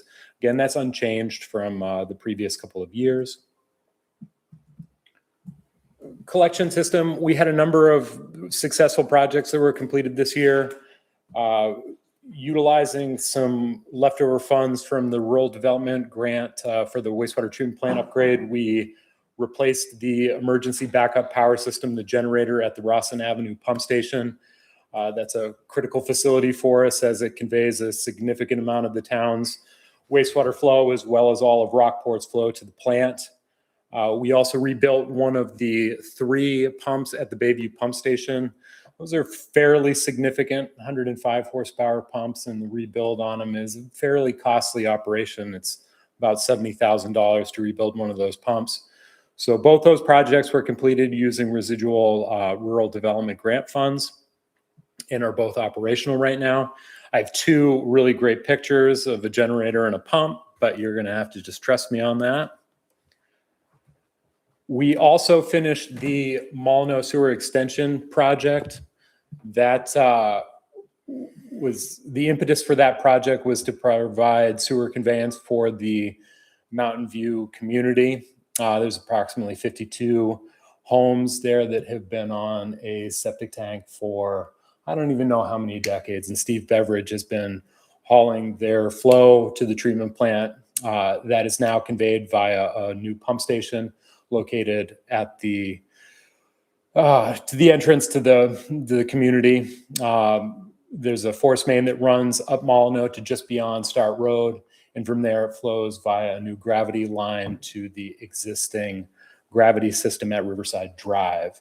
So again, that was picking up the 52 units, the 52 homes at the Mountainside community, and is also provides the opportunity for connection to the public system along Molyneux Road between 52 and Riverside. So that is just about completed. We have a couple of punch list items to take care of, but the pump station is active and flow is being conveyed to the plant. And Steve has sold the old, well, the trailer park has sold the old pumper truck to Dan Ford. We also completed, and this was funded through the 2024 sewer infrastructure bond. We completed an in-situ lining program. That is essentially where we build a pipe inside the existing pipes. It's a resin impregnated fiberglass liner that gets blown up and cured in place. We primarily were targeting old clay pipes that were in poor or failing condition. We're also really trying to focus that program to pick up areas that we think are significant contributions of infiltration to the system, which then overwhelms our pump stations and contributes to the sanitary sewer overflows. So in 2025, we lined a total of about 10,000 feet, focusing primarily on Mechanic, Union, and Washington streets. There's a great picture here of one of the sewers on Central Street. It's an 8-inch clay pipe, and it is completely, it looks like a spider web of cracks. And then after it was lined, it looks like a new pipe. So we worked with Vortex to do that work, and it was incredibly successful. It went very well. We plan to continue that program moving forward. That transitions right into an update on our sanitary sewer overflows. Again, that's when the collection system is overwhelmed. Typically, that occurs when we have high groundwater tables in the spring. Extremely high tides can contribute to that, significant snow melt, and then large precipitation events, so heavy rain events. Historically, we had somewhere on the order of 5 to 8 SSO events a year, and would discharge anywhere from 200,000 gallons to a little over 1 million gallons into the harbor. The exciting news is that we haven't had a single sanitary sewer overflow since March of 2024. So over 2 years without an event. That's a first. You're right there. So you can see that's the orange line gives you But- annual back precipitation. But go back one so we can see the pipe. Yeah, let's go back one, Dave. Bring it up. That's just a quick graphic showing kind of a summation of that Molyneux Sewer Extension project. There we have our new generator at the Rossnav pump station. Similar to the old generator, it's inside the pump station, so it's less of a noise issue for the neighbors. The picture on the right, that's one of our 3 pumps at the Bayview pump station. It's called a dry pit submersible pump. We've standardized on that brand. They're fantastic. It's been working great. Again, there's our Molyneux project. The red line is the force main. The orange line is the gravity sewer. Those are both new. At the end of the red line where that little rectangle is, that's our pump station. And then the blue line there is the existing gravity system in Riverside Drive that we tied into. So it flows from there down Riverside underneath the McGonagall River to the pump station on Washington. Oh, underneath the river. Yep, it's one of several locations where where our wastewater goes under the river, under McGonagall River. How old is that one? That went in, I believe that's 1970 vintage or thereabouts. But that on don't a quote me original? on that. I Don't won't. quote me on that. I don't know. I'll get back to you. This is the lining program. The blue lines shown on the map are what we lined in 2025. As I said, you can see we're really targeting some of those main trunk lines on Mechanic Union in Washington. Again, those 2 pictures, that's taken at the exact same spot in the same pipe, pre-lining and post-lining. The picture up top is actually fairly common to see clay pipes in that condition. We would consider that to be near failure, but not failure. We'll be lining coming up. We've got some lining coming up on Cross Street. We have some pipes on Cross that are even worse condition. Quick question. You did 10,000 feet. Yes. What did you expect to have done? And how did you do budget wise? And what are you planning to do next? Yeah. So we think it's a good news thing, isn't it? we had budgeted $580,000 based on kind of a first blush of these are the pipes we really want to hit. We were able to line almost everything that we had planned on, but you'll note on Washington, there's kind of a gap in the middle there. We were originally going to be lining that section between Grove Street down to the symbol for 105 there. But because of the geometry of the pipe, we weren't actually able to line that. There's some really strange old lamp holes from when they built it. So to rehabilitate that section of sewer, we're going to need to dig and replace it. What we did though, for the sections that we pulled out, we added some other sections in. So we ended up hitting that budgeted number pretty much square on, but intentionally so. Yeah. But the schedule on it ran a little longer than we had intended, but honestly, there wasn't really a strong driver to meet the end of that. I will say the Vortex crews worked incredibly hard, doing some very hard work to get that done. They ran into some challenges, but they worked with us to kind of work through those challenges. So very, very happy with the work that they did. Okay, we've really kind of talked through this. The blue bar graph, that's our total discharge annually to the harbor. Again, that's coming from the C Street pump station and the Bayview pump stations. And you can see no SSO since March of 2024, despite having some fairly significant precipitation events in that time frame. Right. Like comparing 2024, you had a spike. Is it 24 or 3? A spike of rain. Right. And it's compared to 2022 where there wasn't one, but big discharge. And it gets, so obviously the amount of annual precipitation is a factor, but even more so is kind of when you have those multiple events stacking up on each other. You've got a high water table, then you have a big rain event, and that big rain event hits right when you got a bunch of snow melt, and maybe it's a high tide. So have we been lucky, or are we better shape? Well, people have asked that, and would like a really conclusive, how are we doing? What is the progress we've made? And that's difficult to do because those antecedent conditions are very complicated. But the fact that we've gone over 2 years without any events is unprecedented. We haven't been collecting data further back than what's shown here. But I would venture a guess that the last 2 years are the first and only years where we haven't had a discharge. So to me, that's a fairly strong indication that we're making progress. I've gone out trying to take pictures of overflowing manholes, which I've taken so many pictures over the years, and I've gone out and been like, oh, it's not overflowing by, like on Tannery Lane. That was pretty Yes. reliable if you got 2 inches of rain. And That there's, there's been a lot of small things that have been happening and some bigger things, and those, it's the aggregate. But really, without question, the Pearl Street project took quite a bit of flow out of the system. There's no doubt about that. The lining of efforts have done a lot. Even just the maintenance of the sewer on Bayview has done a lot to prevent surcharging of manholes along there. We've kind of rejiggered how the flow goes by Tannery by valving off that line on Cross Street that runs down Central and then behind onto Tannery, so that now we're sending flow more directly and sending less flow down there. So there's a number of things that we've been doing, and absolutely, even just making sure that the pump stations are operating at their design levels, which takes constant maintenance and rebuilding of those pumps. So that's hugely important. And if anybody sees an overflowing manhole, because you don't have SCADA or anything that's going to tell you about an overflowing manhole, you have an alarm for the pump stations. No, we know basically the levels in the wet wells at the pump station at any time.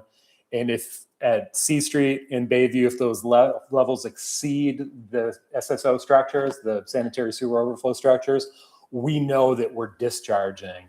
And there's a calculation that's basically a weir calculation that says, well, you've got a weir this long and you've got water this high over it for this period of time, so we can estimate the amount discharged. But there's nothing in the system that tells me when the manhole at the yacht club is bubbling up. So if anybody sees that, they should report it. Absolutely. Absolutely. So challenges, priorities, projects. Obviously, we've done a lot of good work on the lining, but there's still quite a bit of aging sewer infrastructure out there. We are making great progress on SSO mitigation, but that's not done yet. There are still a number of neighborhoods that are in the master plan for connecting to the public sewer that are currently not sewered today. Our plans moving forward, as I noted, we're continuing the lining program. We're going to be working with Vortex again this year. It's actually an extension of the contract. They held the rates. There's a list of what we're targeting. You'll note, if you saw the paving list for public works, the two dovetail. If we have streets that we're paving where we have clay sewers, we're lining those sewers. Just makes sense. When we come in with the rollers, a lot of times those pipes will end up in a more degraded condition than before we paved. So we're trying to make sure that we're hitting both those, the paving and the sewers at the same time. Paving damages the pipes underneath the road? Oh, absolutely. Absolutely. Just Not for, I wouldn't say for a modern SDR35 plastic pipe, but a 50-year-old clay pipe that's already cracked and you run a roller over a couple of times, that vibration can definitely, we see the more cracking of that pipe. Oh, wow. Good example of that is Central Street, which was in poor condition before it was paved. It was in much worse condition after, and because of some other conditions, it actually ended up getting paved twice. That pipe was without question far worse for the wear. Wow. It's lined now. Sewer extensions, Molyneux Road, obviously that's been completed, but the other one that's out there and then we're actively pursuing, and Dave is going to speak to a little bit later, is the John Street sewer extension, picking up the homes between Symington and Route 1, short of the last six or seven properties close to Route 1 that are already currently sewered. The Bayview and Rawson pump station force mains, I put that on there. That's not an immediate project. It's something that we're currently evaluating. And really the impetus for that is those force mains, 55 years old. That is about in line with the published lifespan for ductile iron force mains. It's very difficult to assess the condition of those. There are ways you can it's something called a smart pig, where you run this device through the pipe. That's very expensive, hundreds of thousands of dollars to do that. We're looking at some other ways of, can we assess kind of how water's moving through the pipe to give a sense for what the condition of the pipe is. So all that to say is we are currently evaluating those two force mains with a focus really on the Bayview force main, because by replacing that force main or rehabilitating that force main, we're addressing aging infrastructure that would be catastrophic if it broke, particularly on the 4th of July in the middle of downtown. And by changing that pipe, we have the potential to move more water from Bayview to the treatment plant, which helps us towards that further mitigating the SSOs. So by doing that, it's really two birds with one stone, which is an attractive project to us. So we're looking at that right now. So stay tuned. I don't know if, sorry guys, I'm trying to move through this quickly. Treatment plant performance.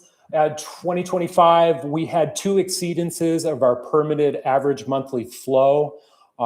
That's not something we have control over. The water comes to the plant. We're trying to take it out of the system by rehabilitating the old pipes. It's same as the SSO mitigation, exactly the same work. But if it rains really hard, periodically we exceed that permit threshold. We exceeded it in April and we exceeded it in March. You can see the threshold is 1.21 million gallons per day, and we were just over it those 2 months. I think in April last year we had 6.1 inches of rain.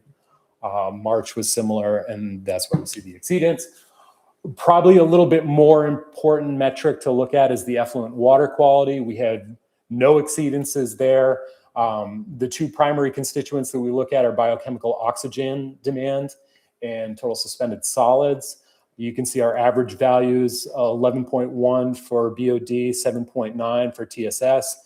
The permit limits for both of those are 30. There's also a permit limit for percent removal. You note that our percent removals are about 95 versus the 85 in the permit. All that to say, we're doing pretty darn well on the effluent water quality. And I'll note that those percent removals have improved slightly since the upgrade of the treatment plant. Speaking of, this actually, it's kind of a confusing graph, but in a nutshell, SVI is your sludge volume index, and it's a key metrics for us to measure the performance of the secondary treatment at the plant. Low numbers are better and consistency is good. So you can see before the treatment upgrade went online, we have a lot higher values, and there was a lot of fluctuation in that value. Post-upgrade, much lower values, much more consistency. You can see that we still have seasonal variation. That's to be expected. But when I graphed this out, I thought, wow, this really tells the story of how the plant's doing post-upgrade. So I wanted to put that in there just so we can... Are those peaks tended to be rain events? Just looking at the dates, it's like January and... Rain events will contribute to it, but it's really kind of a function of how well the biology is doing in the secondary treatment. So when you start getting warmer weather, you get more biological growth. Variations in flow make it difficult for us to maintain a consistent population of microorganisms. And when it starts creeping up, that's when you start kind of having the bad bacteria growing in the secondary, the aeration tanks. So the new plant upgraded, implemented an anoxic selector zone at the front end of those tanks, and that's been doing wonders to improve the overall performance of the secondary treatment. This graph shows that pretty well, I thought. Challenges, priorities, projects, the high flows. Those are only permit exceedances. The high flows, we continue to work on that through improving our collection system.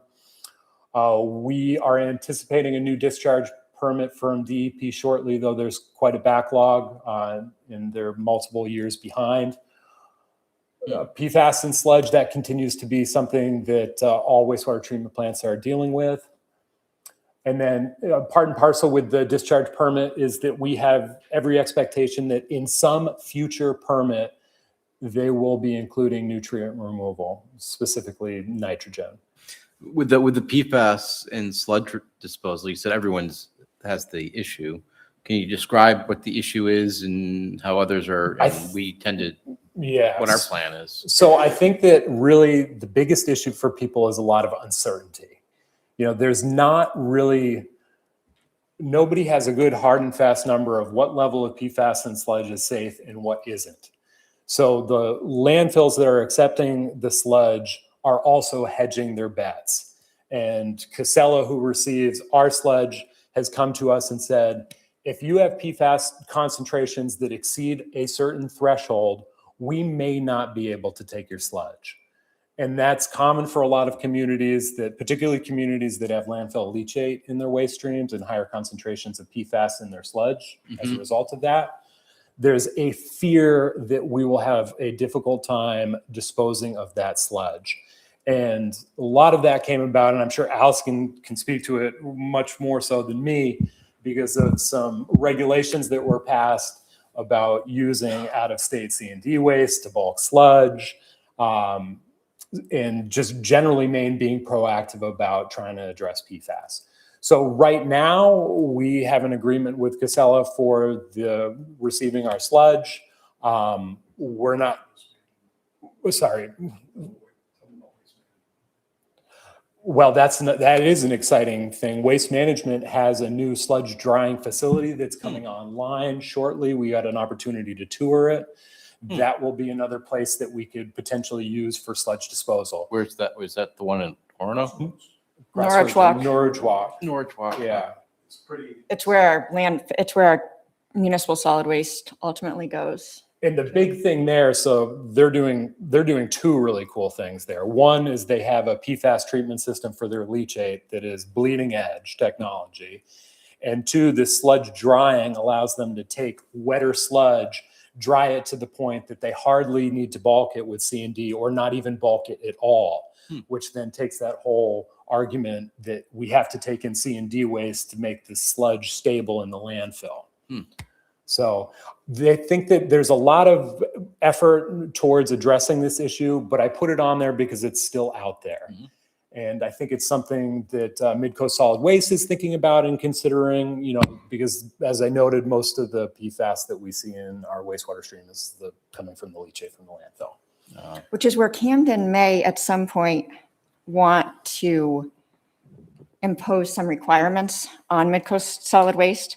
I almost have a conflict of interest as a board member there and here, but since Midcoast Solid Waste is causing the majority of our issues there, and if we are ultimately going to have to deal with that, to kind of tell Midcoast Solid Waste, hey, at some point Camden may have requirements that are before the state law. Eventually the state will force us to do something. We may want to signal to Midcoast Solid Waste at some point that they should do something. What can be done with current technology? So we're looking into different treatment options. What Waste Management is doing proactively is they've developed this system where they can remove all of the PFAS out of their leachate before it's going and, Foam fractionation. Basically, they bubble it up, skim off the foam, and then they bulk the foam into a large silo, and then they'll take it and bulk it into a large cement block. And this is it's so bleeding edge that even though they have this system online, they actually don't know what they're going to do with this concentrated PFAS they're collecting. Yeah, they wouldn't let me take any pictures or anything. 3 years of it, they've estimated. You got to give him a microphone. So wow, bleeding edge. Yeah. Some more immediate concerns. Well, I mean, it is an immediate concern, but some other immediate It's going in the concerns. harbor too. I mean, some of it, we have to test our effluent. So just the stuff that goes out of the pipe in the harbor.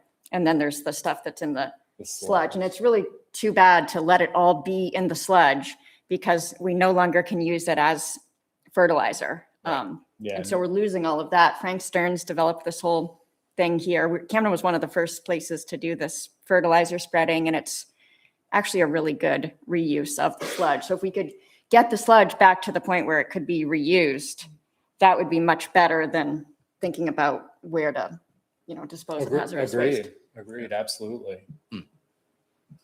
Year-round disinfection, that's not in our permit. We don't actually even anticipate it in the next permit, but was an ask from the community. There's a lot of users of the harbor year-round, so We started implementing year-round disinfection last winter and continued it through this winter. How'd that go cost-wise? I mean, there's a cost there. Dave, what did we see for the increase in chemical usage? It's have to look at the prior years. We've been doing it for 2 winters. Yeah. I don't know, Chris. I'll have to get back to you on that. Okay, yeah, but evidently, if you don't know, it probably wasn't huge. It's not huge. And we're trying to be responsive to feedback from the community on that. It's like the polar plunge and all the things that, all that bacteria can become reactivated if it gets in contact with any warm anything, so. Oh, a couple more things, Dave, and then I'll let you jump in. I know I said this was brief, but I'm not very good at that. As we noted, something that we need to be thinking about in the future is the potential expansion of the plant for nutrient removal. That hasn't been evaluated. We don't know when that is on the time frame. With permits, it could be 10 years out. It could be longer. Maybe it never happens. But in many communities that are getting new permits from DEP, they're seeing more stringent or the first time inclusion of nutrient removal, particularly communities with marine discharges. There may be opportunities for us to modify the existing treatment plant to meet those new thresholds, but we don't know what they are yet. So we don't know. I just put that up there so it's in the back of our minds. And we might not want to wait until and just do the bare minimum that the state requires. I mean, our outfall is in the middle of the inner harbor. So it's a different, I respect that, but I do also respect a counterpoint that's we just completed a major upgrade of the wastewater treatment plant, multi-million-dollar upgrade of the treatment plant. And embarking on a similar sized upgrade to the treatment plant immediately after may be a difficult financial proposition. oh, I'm not saying we start tomorrow. We are looking at, though, this is something that we're at least evaluating the feasibility and cost of and benefits relocating the plant outfall. So that's out there. We're starting the process to even just understand what that even looks like, how much it would cost and what we would gain from it. So stay tuned. The solution to pollution is dilution. Just send it out further. I think it's worth. It's absolutely worth knowing. Again, it's being responsive to feedback from the community. There's a lot of folks that have asked, is it possible and what it would cost? And I'd like to be able to give people that answer to those questions. Good. Thank you. Dave, it's all you. Sorry to take so long. You get to talk about the good stuff. That's true. Do you want? What's that? No, this is it. Oh, right okay, here. you get one. We're making it really easy. So, we're gonna just kind of go over the budget piece now. This was the stuff we had been working on throughout the year. We're looking at basically a 3.56% increase overall in the budget. And what that equates to is like for a household that's probably a low user of water would be about $6 a year. A medium user would be about $9 a year, and a heavy user would be about $12 a year. So that's kind of what that ends up being, just so to put it in perspective. So that's what this little graph shows. So it's not a huge increase. I don't know if there's any questions on the budget overall. I mean, it's pretty straightforward.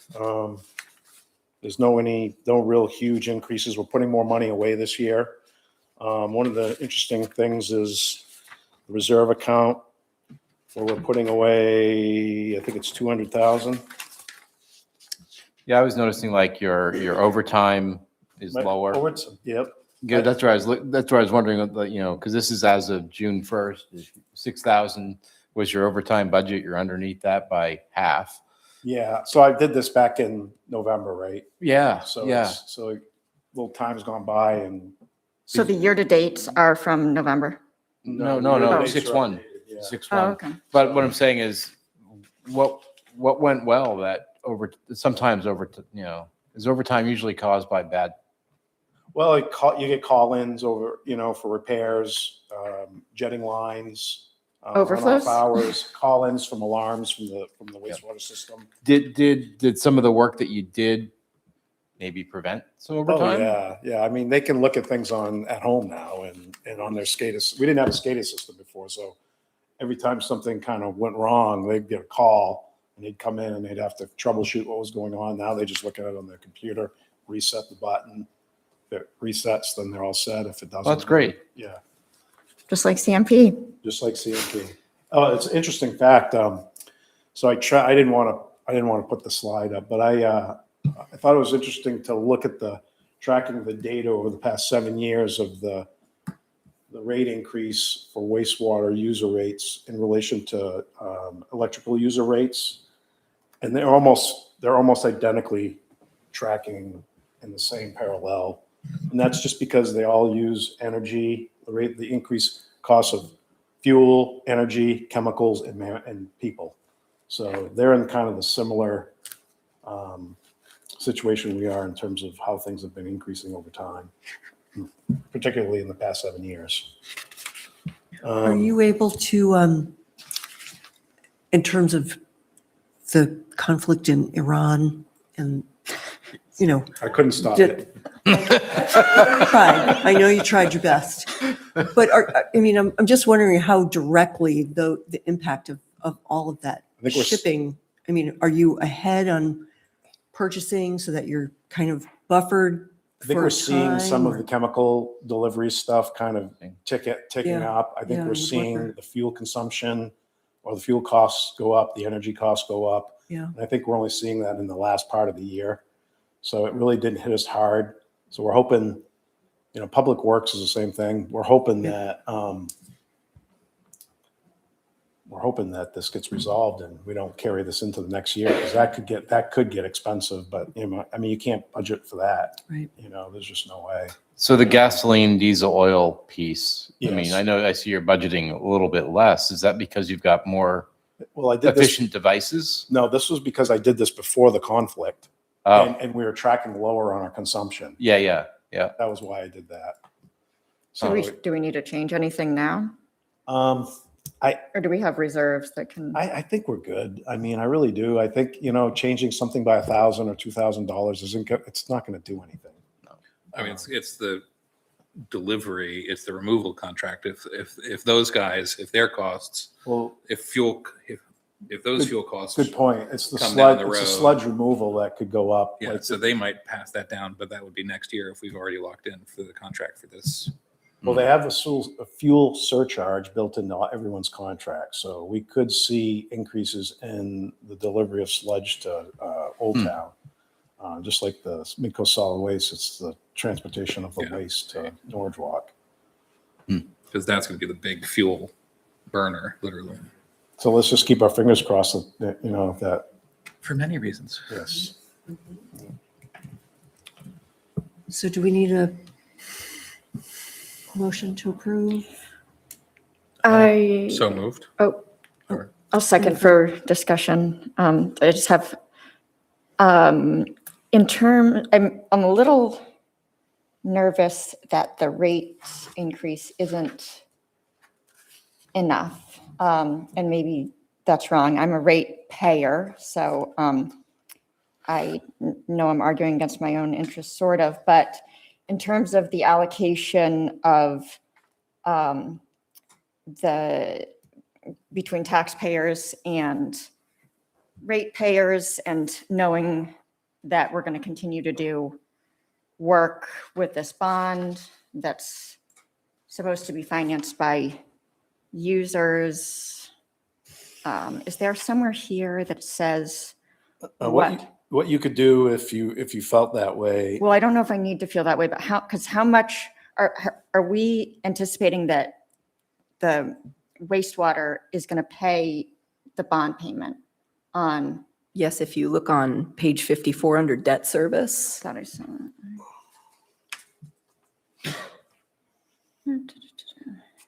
All right. So, okay.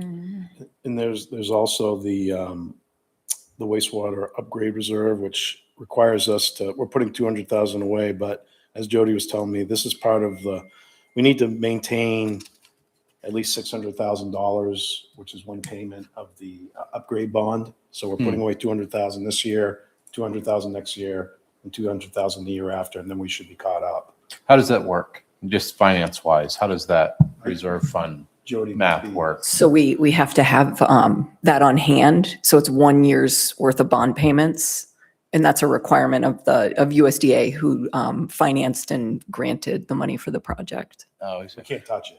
so it's like And that's, 200 and that was specific to the plant upgrade, which is different than Allison's question about the, Yeah.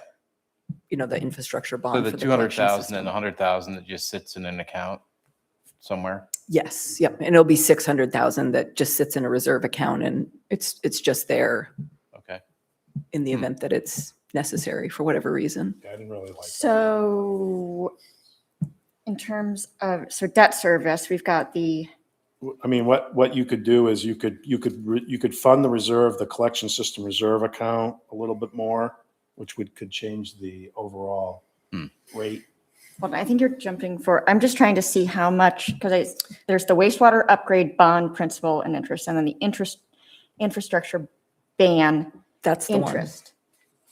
But if I just heard that we did 500 and whatever $1,000 of So work lining pipes and, So I can give you like a little bit better update of where we're at on that. So we've spent $1,050,000 of the infrastructure bond so far, with the lining and the different things that we've been doing to help improve the system. right.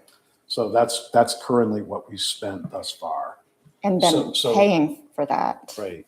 And just, people might ask, why is that so low right now? Because if you remember back when we were looking at this, we were looking at the methodology of going in and digging and replacing.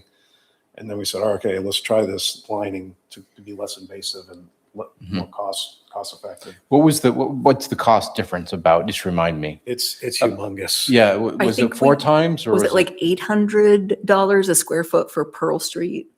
The compared total, to- and I forget what we calculated for just the All I know sewer. is you're talking about somebody going in and pulling a liner through a pipe versus ripping the whole road up and then having to replace the whole. Very good. So that just gives you kind of an idea of the cost. And put it at about 30 to 50% of the new pipe. Yeah. To line. But so we're gonna have to, so that all sounds great. We're gonna be needing to make payments on the money that we borrowed for these projects. Right, and that is what that 50,000 is. The Okay. infrastructure ban Is that interest. high enough? Considering, Jody calculated it. okay, and so that is with the majority going, it's not that it's not all gonna end up on taxpayers. And at some point, we probably need to have a little bit more detailed conversation about some of the work that's not as clear of a split between whether it counts as sewer or stormwater or sidewalks. When we do projects that have all of them, figuring out which parts of that should be paid for by ratepayers. You know, like the Allison, I can help you out a little bit with this.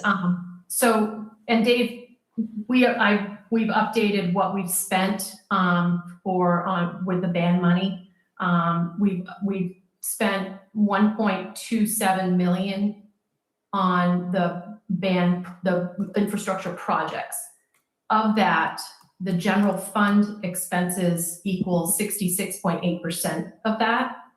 And the wastewater is 33.1%. So when our interest payment comes due to the bank for the ban in October, that's how we will figure out who owes what fund owes to the bank. But that's where we are at right now with wastewater and the general fund.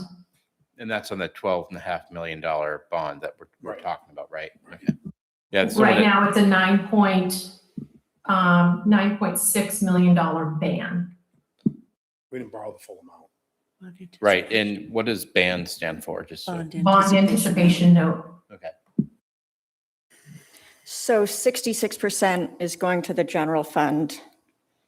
That seems a little high. To me, it's not something, I'm comfortable with everything presented tonight, but I tend to think that wastewater ratepayers probably should pay more, considering, I mean, it's a philosophical thing. Everybody benefits from not having sewage overflowing into the harbor, but we made a deliberate choice to have the charter and all of that say that wastewater users pay the costs of wastewater, and taxpayers are subsidizing it. So to what extent that makes sense for each project, the more we just send off to taxpayers, the more our taxes go up over time. Ratepayers, I think rates are fairly reasonable. There are things that ratepayers can do for those of us that become concerned about our bill.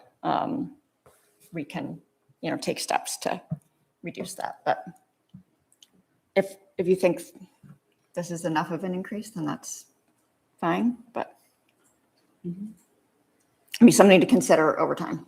So if we're like in our next discussion about the John Street work, there'll be a percentage of that if it's sewer Yes. work, that'll increase, that'll affect the bond piece by a certain percentage that's allocated for sewer versus sidewalk.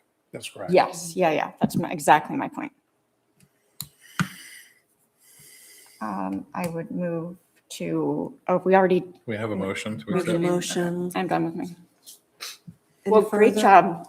That's really nice to finally see measurable improvement, even if it's not 100% conclusive. Yeah, there's some really good signs. So thanks. Yeah, Justin and the crew have been doing a phenomenal job. Yeah, they really have. And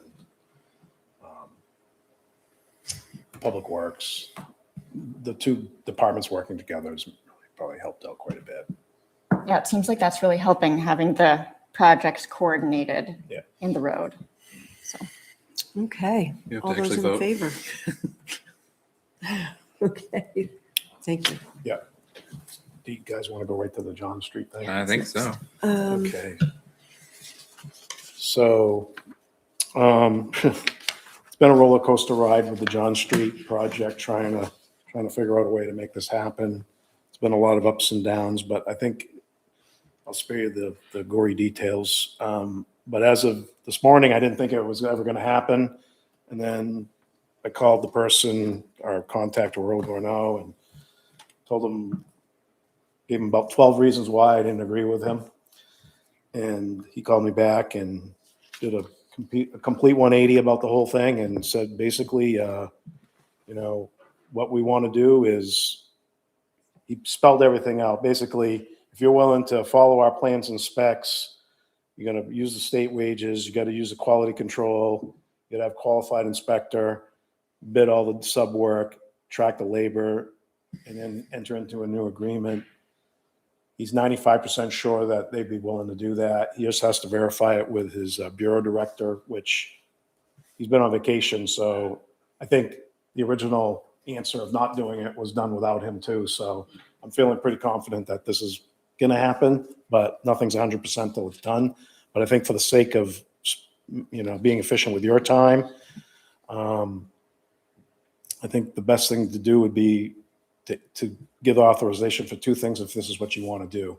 If you really want to do the sewer, Can you just start from the beginning, just as a follow-up? Okay. I think the last time we talked, you were going to verify and look Okay. at the number. Yeah. They had come up with this kind of over-engineered high number of what this was going to cost, and you had calculated that we So real should be quick, able to do it for less. real quickly, in February, we were thinking this project was going to be $1.2 million.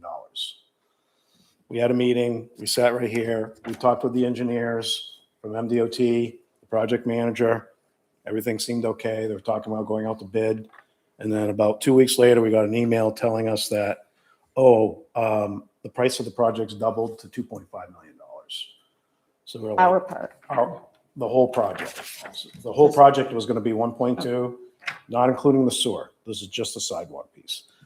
And called us, sent us the email 2 weeks later, said it was doubling and that we would have to sign an agreement where they would only provide $960,000 and we would have to make up the difference.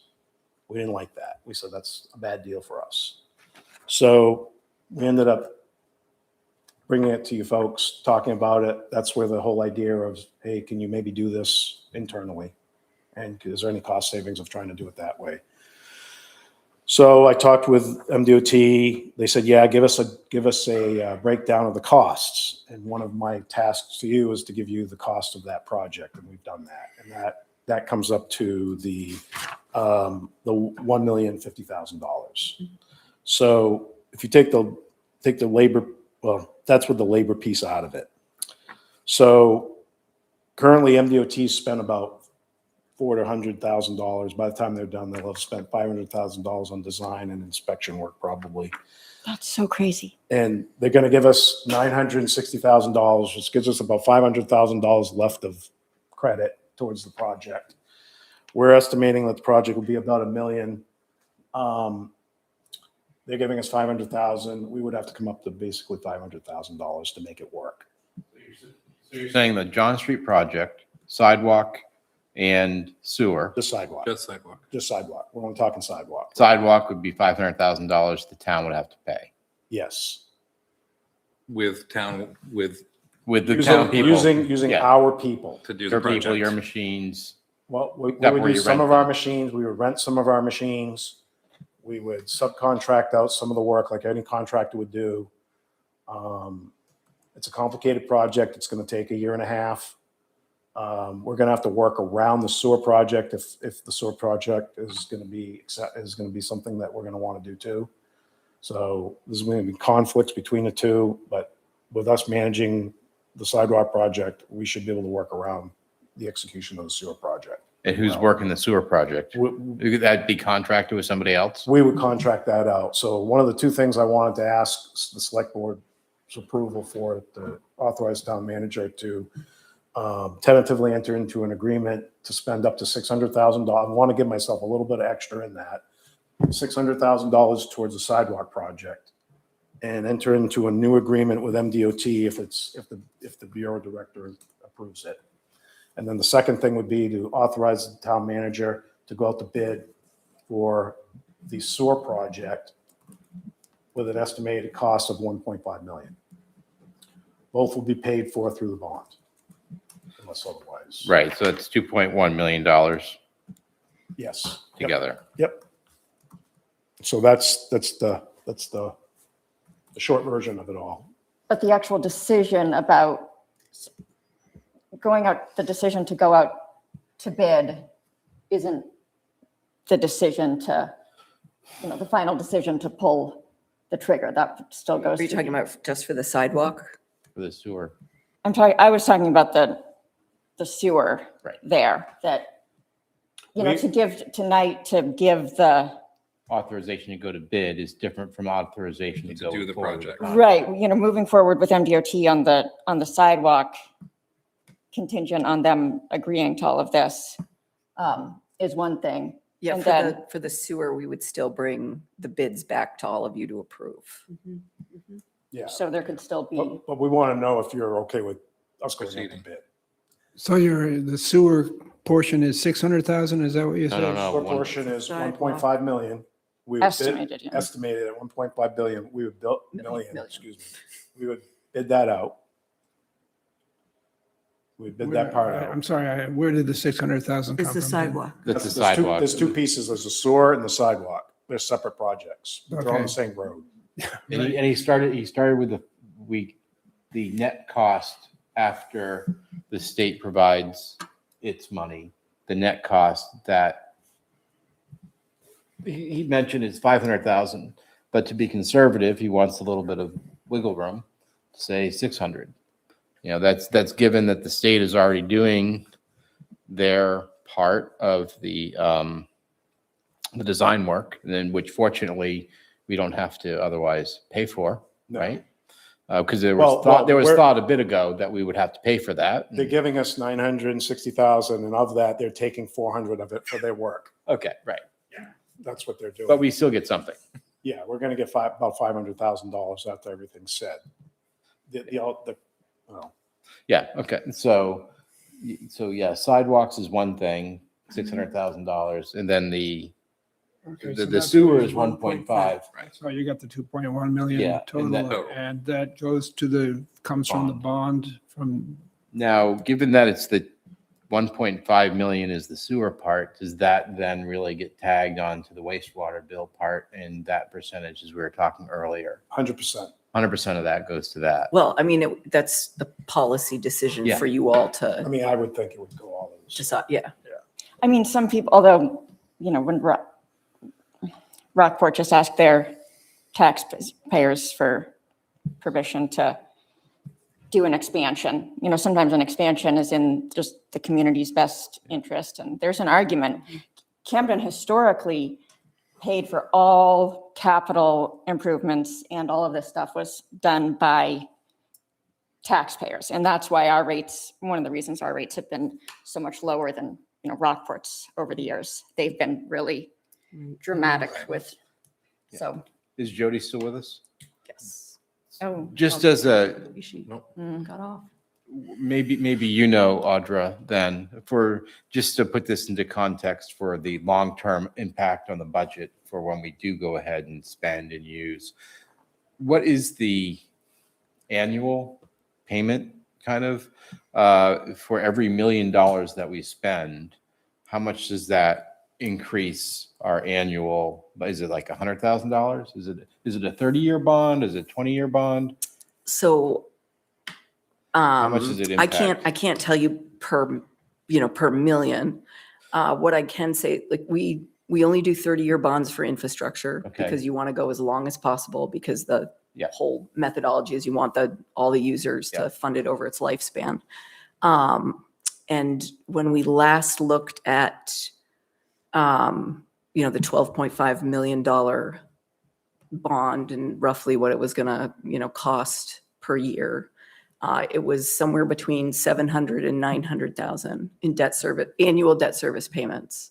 And so With the full 12.5. For 12. the full 12.5. For the full. 12.5. But at this point, we'd be at 2.1 plus one something that we said earlier. So basically Yeah, about 4. 1.2 plus 2.1. Yeah, yeah. However, there's some other decisions that need to be made about all of this that are going to impact that number, that needs to be converted into permanent financing and then paying the debt service on. So I don't want to lock you into that just yet. We're just talking about everything that we've spent money on, current things that are in the hopper to spend money on. So I in was terms of just, the so I was projects. wondering, any idea of what the impact would be for about every $1 million that we spend? It's really About- hard. Probably I mean, around I could get back to you. I can do the amortization table and get back to you. on a Yeah, number for I that. just, it would be, But 100,000 isn't it'd be nice to see, okay. off number. I mean, it's a reasonable number to throw out as a. Let me do the let's not- it's really easy to do it with Okay. the bond bank has a really good amortization tool that we can plug that into. It would just be good to know that, okay, 300,000 is like, $2,000 a month, so. yeah. And then there's the other part with the sewer part, you're adding new users, which, Not many. and that's the other part about, in the comprehensive plan, the reason that this has been targeted for collection system expansion is because of it also being a possibility for a growth area and Right. building new It things. And makes so we John would Street want. more desirable for development. Right, but.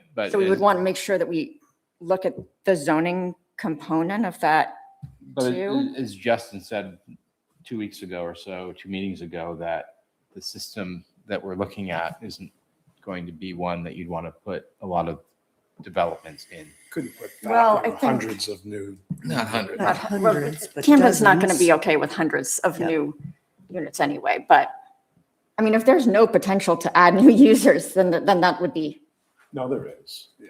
No, there's absolutely potential to add new users, but I would say that it's not an ideal system for planning on expansion. You know, an ideal system would be a gravity sewer system. That's just cost prohibitive. Yeah. So we can look at what is the right size pipe for our anticipated growth. There's cost with that, but honestly, the size of the pipe, whether we go with a 2-inch or a 4-inch, is nominal. It's the cost of digging it and putting it in the ground. Right. So I think that we need to right size this pipe for if we move forward with it for what we anticipate for growth, but it's a less than convenient and less perfect system for growth. Every unit's going to need their own little pump station. Right. But I which just is want very everybody to be normal. I mean, that's what I have at my house, and we wouldn't Does trade it for a the, septic system. the elderly home that's on John Street, what does that have? They're already on. They already are. So that end is, so They're where does it? connected, Hannaford's connected, Subway's connected. But that's the other The two houses at the end of the road are connected.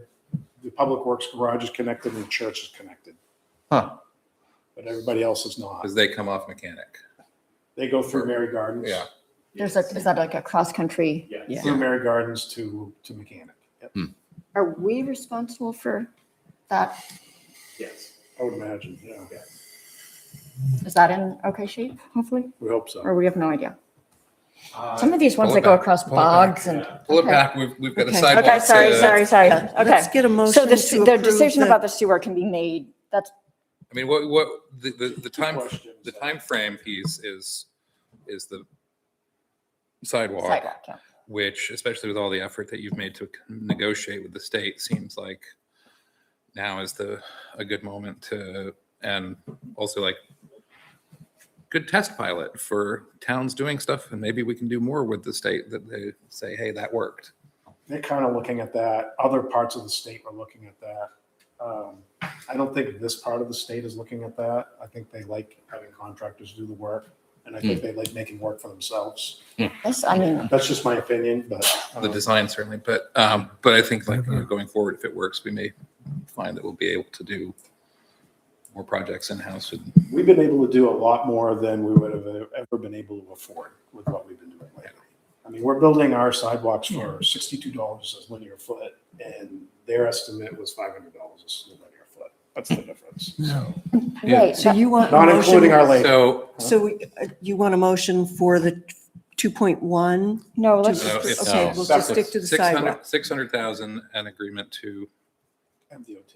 work To with MDOT. MDOT Contingent on Bureau.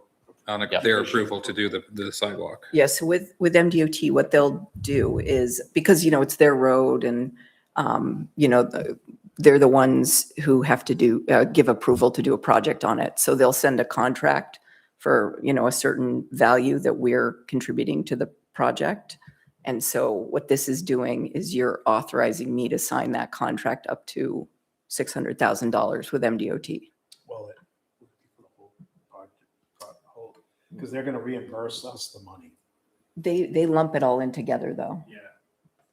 Yeah, may Total price. Yeah. Okay, so I ask, I just need to get a bird's eye view of that $12.5 million bond. Where are we at? You said 9.6 has already been. No, that is we've only spent remaining. 1.2 million. Thank you. That's the answer I was hoping.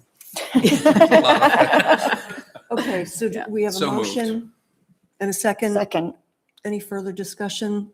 I You have a don't have to couple. do any of this. I have a couple of questions for Dave that I can get afterwards. I'm just curious about what some of these things are. Yeah, you but can it's do that just afterwards. After the meeting. It's just, I'm just curious. All I those in understand. favor? Thank you. And then you also want approval to put out to bid for the sewer? Yeah. If you folks want to have a sewer on John Street. Yeah. I think it Well, makes, and that'll come back to you. right, we're not committing to it, we're just getting a bid. We're going out to bid. We don't know what the bids are going to be.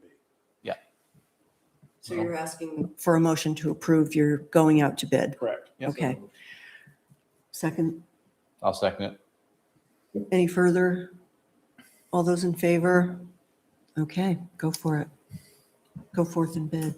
It's not a done deal until they give us the contract, though. Well, hopefully. They said 95%, but they said everything was good last Friday too, so. Okay. Fingers crossed. Keep negotiating hard. Planning and Development update, Maine Office of Community Affairs Climate Resilience Partnership Technical Assistance Program for Tannery Park. Jeremy, thank you for hanging in. No, thank you. That's quite a meeting you've had. Lots of stuff, lots of information. I'm going to try to be really quick.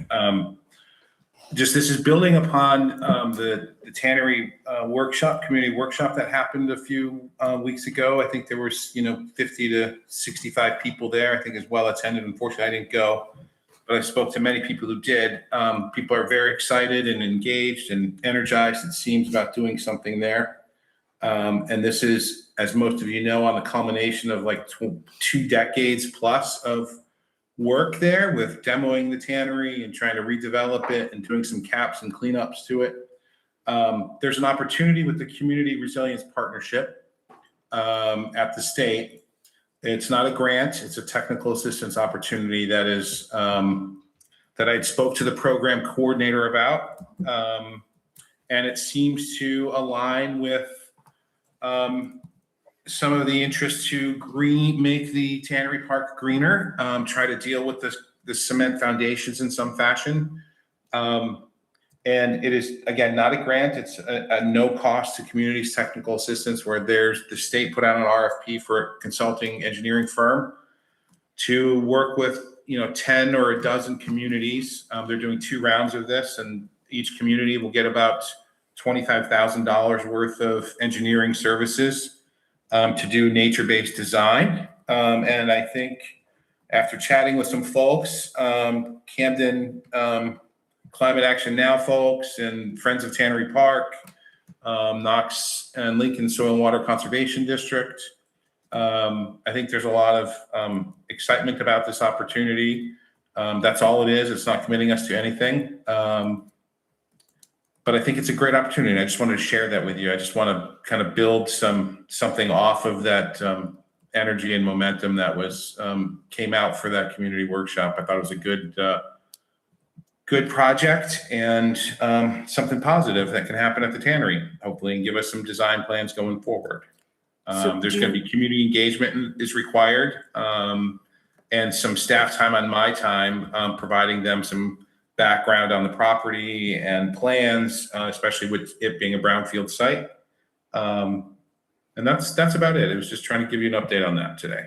So you don't need anything from us? I don't need anything at Okay. all from you. Wonderful. Just a follow up. Yeah, please. No, That was a yeah, I follow-up. think it was Okay. just a sort of. Excellent. Thank you for keeping that. I've got to put a request in by the 19th of June, so I'm on track to do that. Again, I've got the Friends, Tannery Park. They're going to write a letter of support. Knox and Lincoln Soil and Water Conservation District, the Farmers Market, McGuntaugh Watershed Association is supporting doing something like this. And the middle school science teacher uses the river there for his science class. So I think we're going to get a letter of support from them as well. Excellent. Yep. Thank you, Jeremy. Absolutely. All right, on to. As always, feel free to ask me any questions, after this about any of this kind of stuff. We're always trying to do these things. Great. Yep. Select board. So did you report. get the, I saw somebody had sent a tannery update based on the survey results. Did you get a copy of that too? I sure did. Yeah, Okay, I good. went over those with Blake and Blake Sanborn and Carmen Bombeck last week. Okay. Yeah, absolutely. Lots of good information there. We're going to use that as part of this. That's going to go to the engineer, hopefully, if we get this. Okay. Okay. Thank you. Select board reports. Yeah. Yeah. If nobody else is going to step up. For the Cemetery Association, there was a group of people, a combination of Cemetery Association members and the Green Burial folks got together this afternoon for a tour of the site. Chip Late also reported that we have had all 3 vernal pool assessments, and the vernal pools do exist But the people who do the assessment say they're all man-made, which puts them in a different category. They do not have to have the huge setback that a natural vernal pool. None of them are natural vernal pools.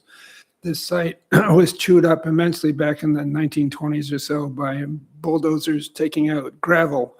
And so much of the woods away from the road from the cemetery is really chewed up and would need a lot of remediation. However, Chip and working with David Kibbe from the Green Burial Group did a site visit and showed us what they are under consideration. It's really nice. It's not the chewed up gravel pit area. There's a 200-foot strip or more that runs along parallel to Hosmer Pond, which runs down to the stream at the bottom of the hill there. And that's where we had a tour today, and indeed it looks quite nice. So the next step for the Cemetery Association is to get some test pits dug to get some soil reports down in there.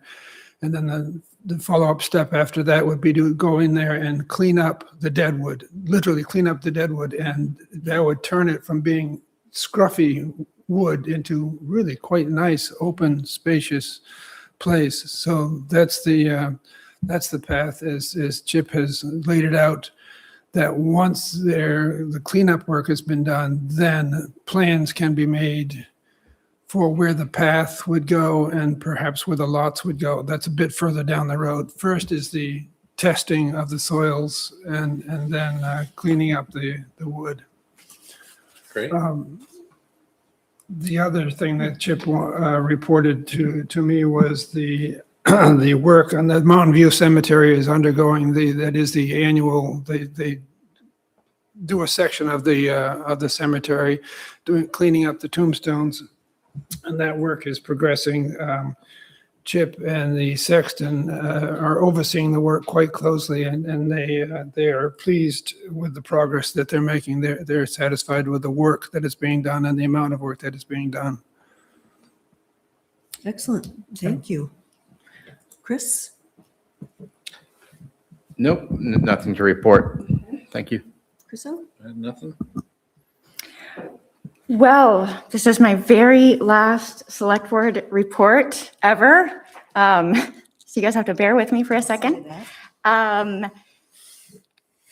The Arbor Day celebration occurred last weekend on Saturday, and that was wonderful. It was by far the best attended celebration that we've had, and it was in the library, and the Conservation Commission did a really wonderful job organizing skits and people from the community reading poems. Some of it was original, some of it not original, but that went really well. And they were promoting their tree corps group also. You have the Conservation Commission. But then there are a lot of people that really like trees in Camden and want to help identifying heritage trees or telling stories about trees or spreading the word about emerald ash borer. And so for those people that would like to do that but don't want all of the headaches of town committee membership, there's this tree corps group. So if you're interested in that. So a lot of talk about trees. What?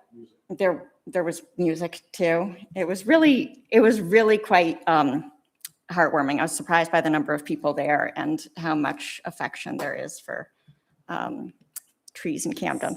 Planted about in the last 3 years since the Conservation Commission took on this tree planting initiative, we had really fallen behind in replanting our shade trees. And yes, trees cause problems, as CMP likes to tell us, but it's also a really big part of what people love about Camden and coming, the fall foliage and all of these things. And sometimes you don't recognize that until all of a sudden there aren't as many trees. But so yeah, there was a lot of focus on that.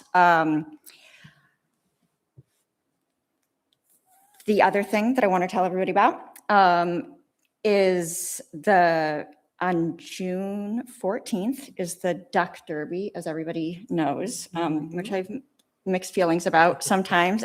But they do a lot of really good work. And for the last quite a few years, since at least 2019, we've been combining the Duck Derby with this cleanup to try to mitigate the number of plastic ducks that get left behind. And there are actually quite a few, but the idea has been we clean up trash also, and we remove more trash than gets, the few stray ducks that get left behind.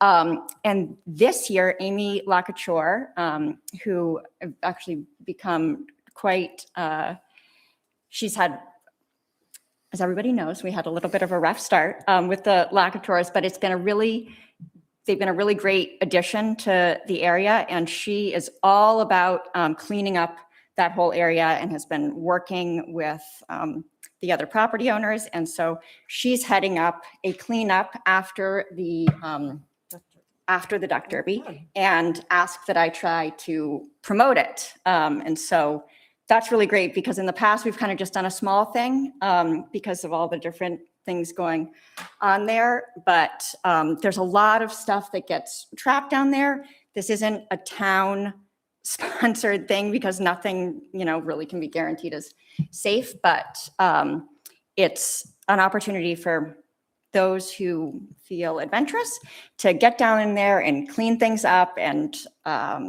it's a nice opportunity to do things kind of together. And sometimes when you're dragging trash out, and it also helps to see like the Main Street Bridge and all of these different things going on there. So 39 Main Street is now a super safe building. And that will be right after the Duck Derby. And when was the date of the Duck Derby again? June 14th. 14th. So I think it's at 12, so it'll be. Sunday, right? Yeah. Yes. So it'll be 1 o'clock meet in Harbor Park. And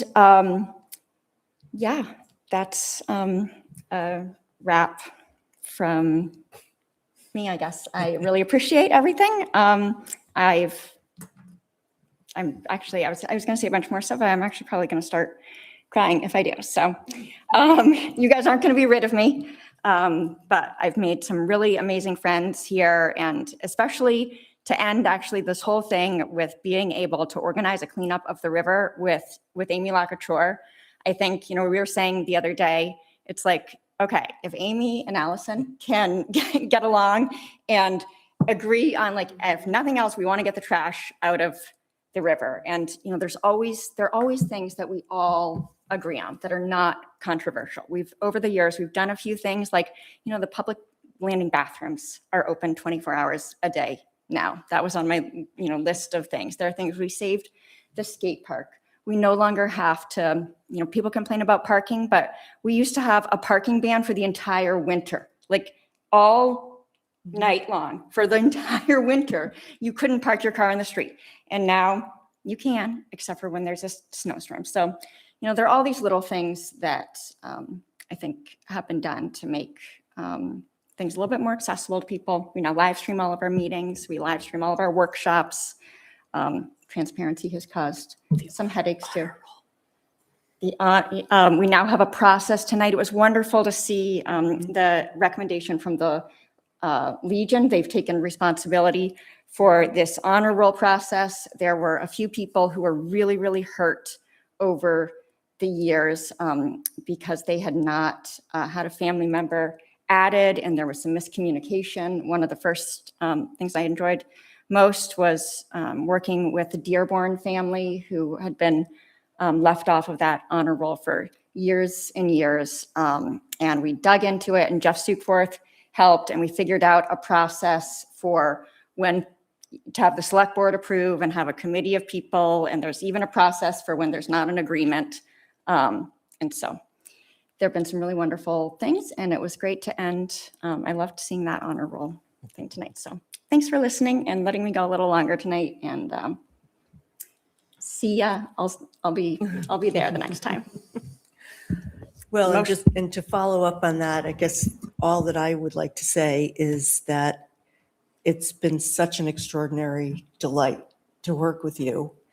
And Allison, what Allison brings to this town in terms of her passion and concern and, you know, agree or disagree, there's no question that your devotion and your amazing, I describe you as my external hard drive because your detail, the You might detail not that want you all the bring files, to, but no, I they're don't there. want all the files. I want to just, Thank you. but to know that whatever we bring up, that you have that ability and passion to dive into things with such thoroughness and concern for the well-being of the community. It's just been extraordinary to work with you. And to follow up on the public comment, if anyone wants to reach me by email, please use our town email. And I prefer not to have town-related messages come through my personal email. So if citizens can extend that courtesy to me, I will be delighted to respond to your emails. And actually, that should be Thank for you. all anyway. Yeah. That's how it should be, because Right. it has to do with the FOIA thing. Exactly. Yeah.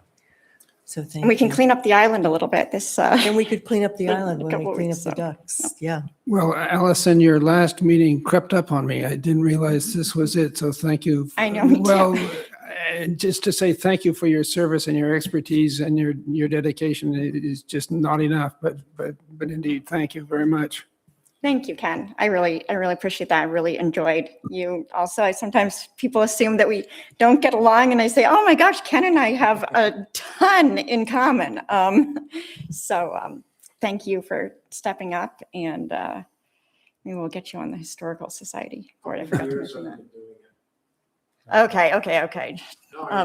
No, it's been 9 years. It's not like that long, but it does feel long sometimes. But I don't know how John French stayed as pleasant as he did for so, really makes you realize how difficult. And I was not always fair right at the beginning in some of my criticisms, and I've learned to really appreciate people like John French even more than I did before. He's kind of a saint. So thanks, everyone. Thank you. I would just add my appreciation for all that you've done. I think the town has benefited greatly from your advocacy, particularly. I think one of the highlights of your career has to be your advocacy for public access points, particularly on the harbor and other water spots, and preserving those and maintaining them. So Oh, yeah. we owe you And great we thanks. And we have a wonderful new sign at Sherman. At every Point. single public access point now. And Thank you, Jeff. I actually learned about that. The first way I learned about it was a complaint about it. And I was like, somebody said it was blocking the view. And I was like, oh, well, you already knew that it existed there. So that was really great to see that, that public access point marked. So. Yeah, right. To be dug up later and defended. Someday I'm going to be back here in 10 years. We did a survey. We know where the boundary lines are, you guys. Thank you. Okay, Audra. I just have one quick update. So for the police chief search, we have interviews that are scheduled tomorrow with the panel. So the panel that'll be interviewing consists of Rick Bates. He was the former Rockport town manager. He was a town manager for a long time in New Hampshire. And prior to starting with Rockport, he worked for an organization called MRI, Municipal Resources Incorporated, and they did search processes for police chiefs, fire chiefs, town managers. So that's Rick. Ed Boylan, who he worked for 25 years in corporate HR, but he was also a Camden police officer, and he's currently a call division firefighter. Bruce Boucher is also on the interviewing committee, and Bruce was the chief of Rockland Police Department. He was the assistant chief for the Brunswick Police Department, and he was the director of security at Bowdoin College when I was there. We never met. I never knew Bruce there. I swear to God, he'll tell you that too. And also Jody Richards from our office, who is our benefits administrator, and she worked for the PD or in public safety as a dispatcher, and then in the PD, she was the first administrative assistant and,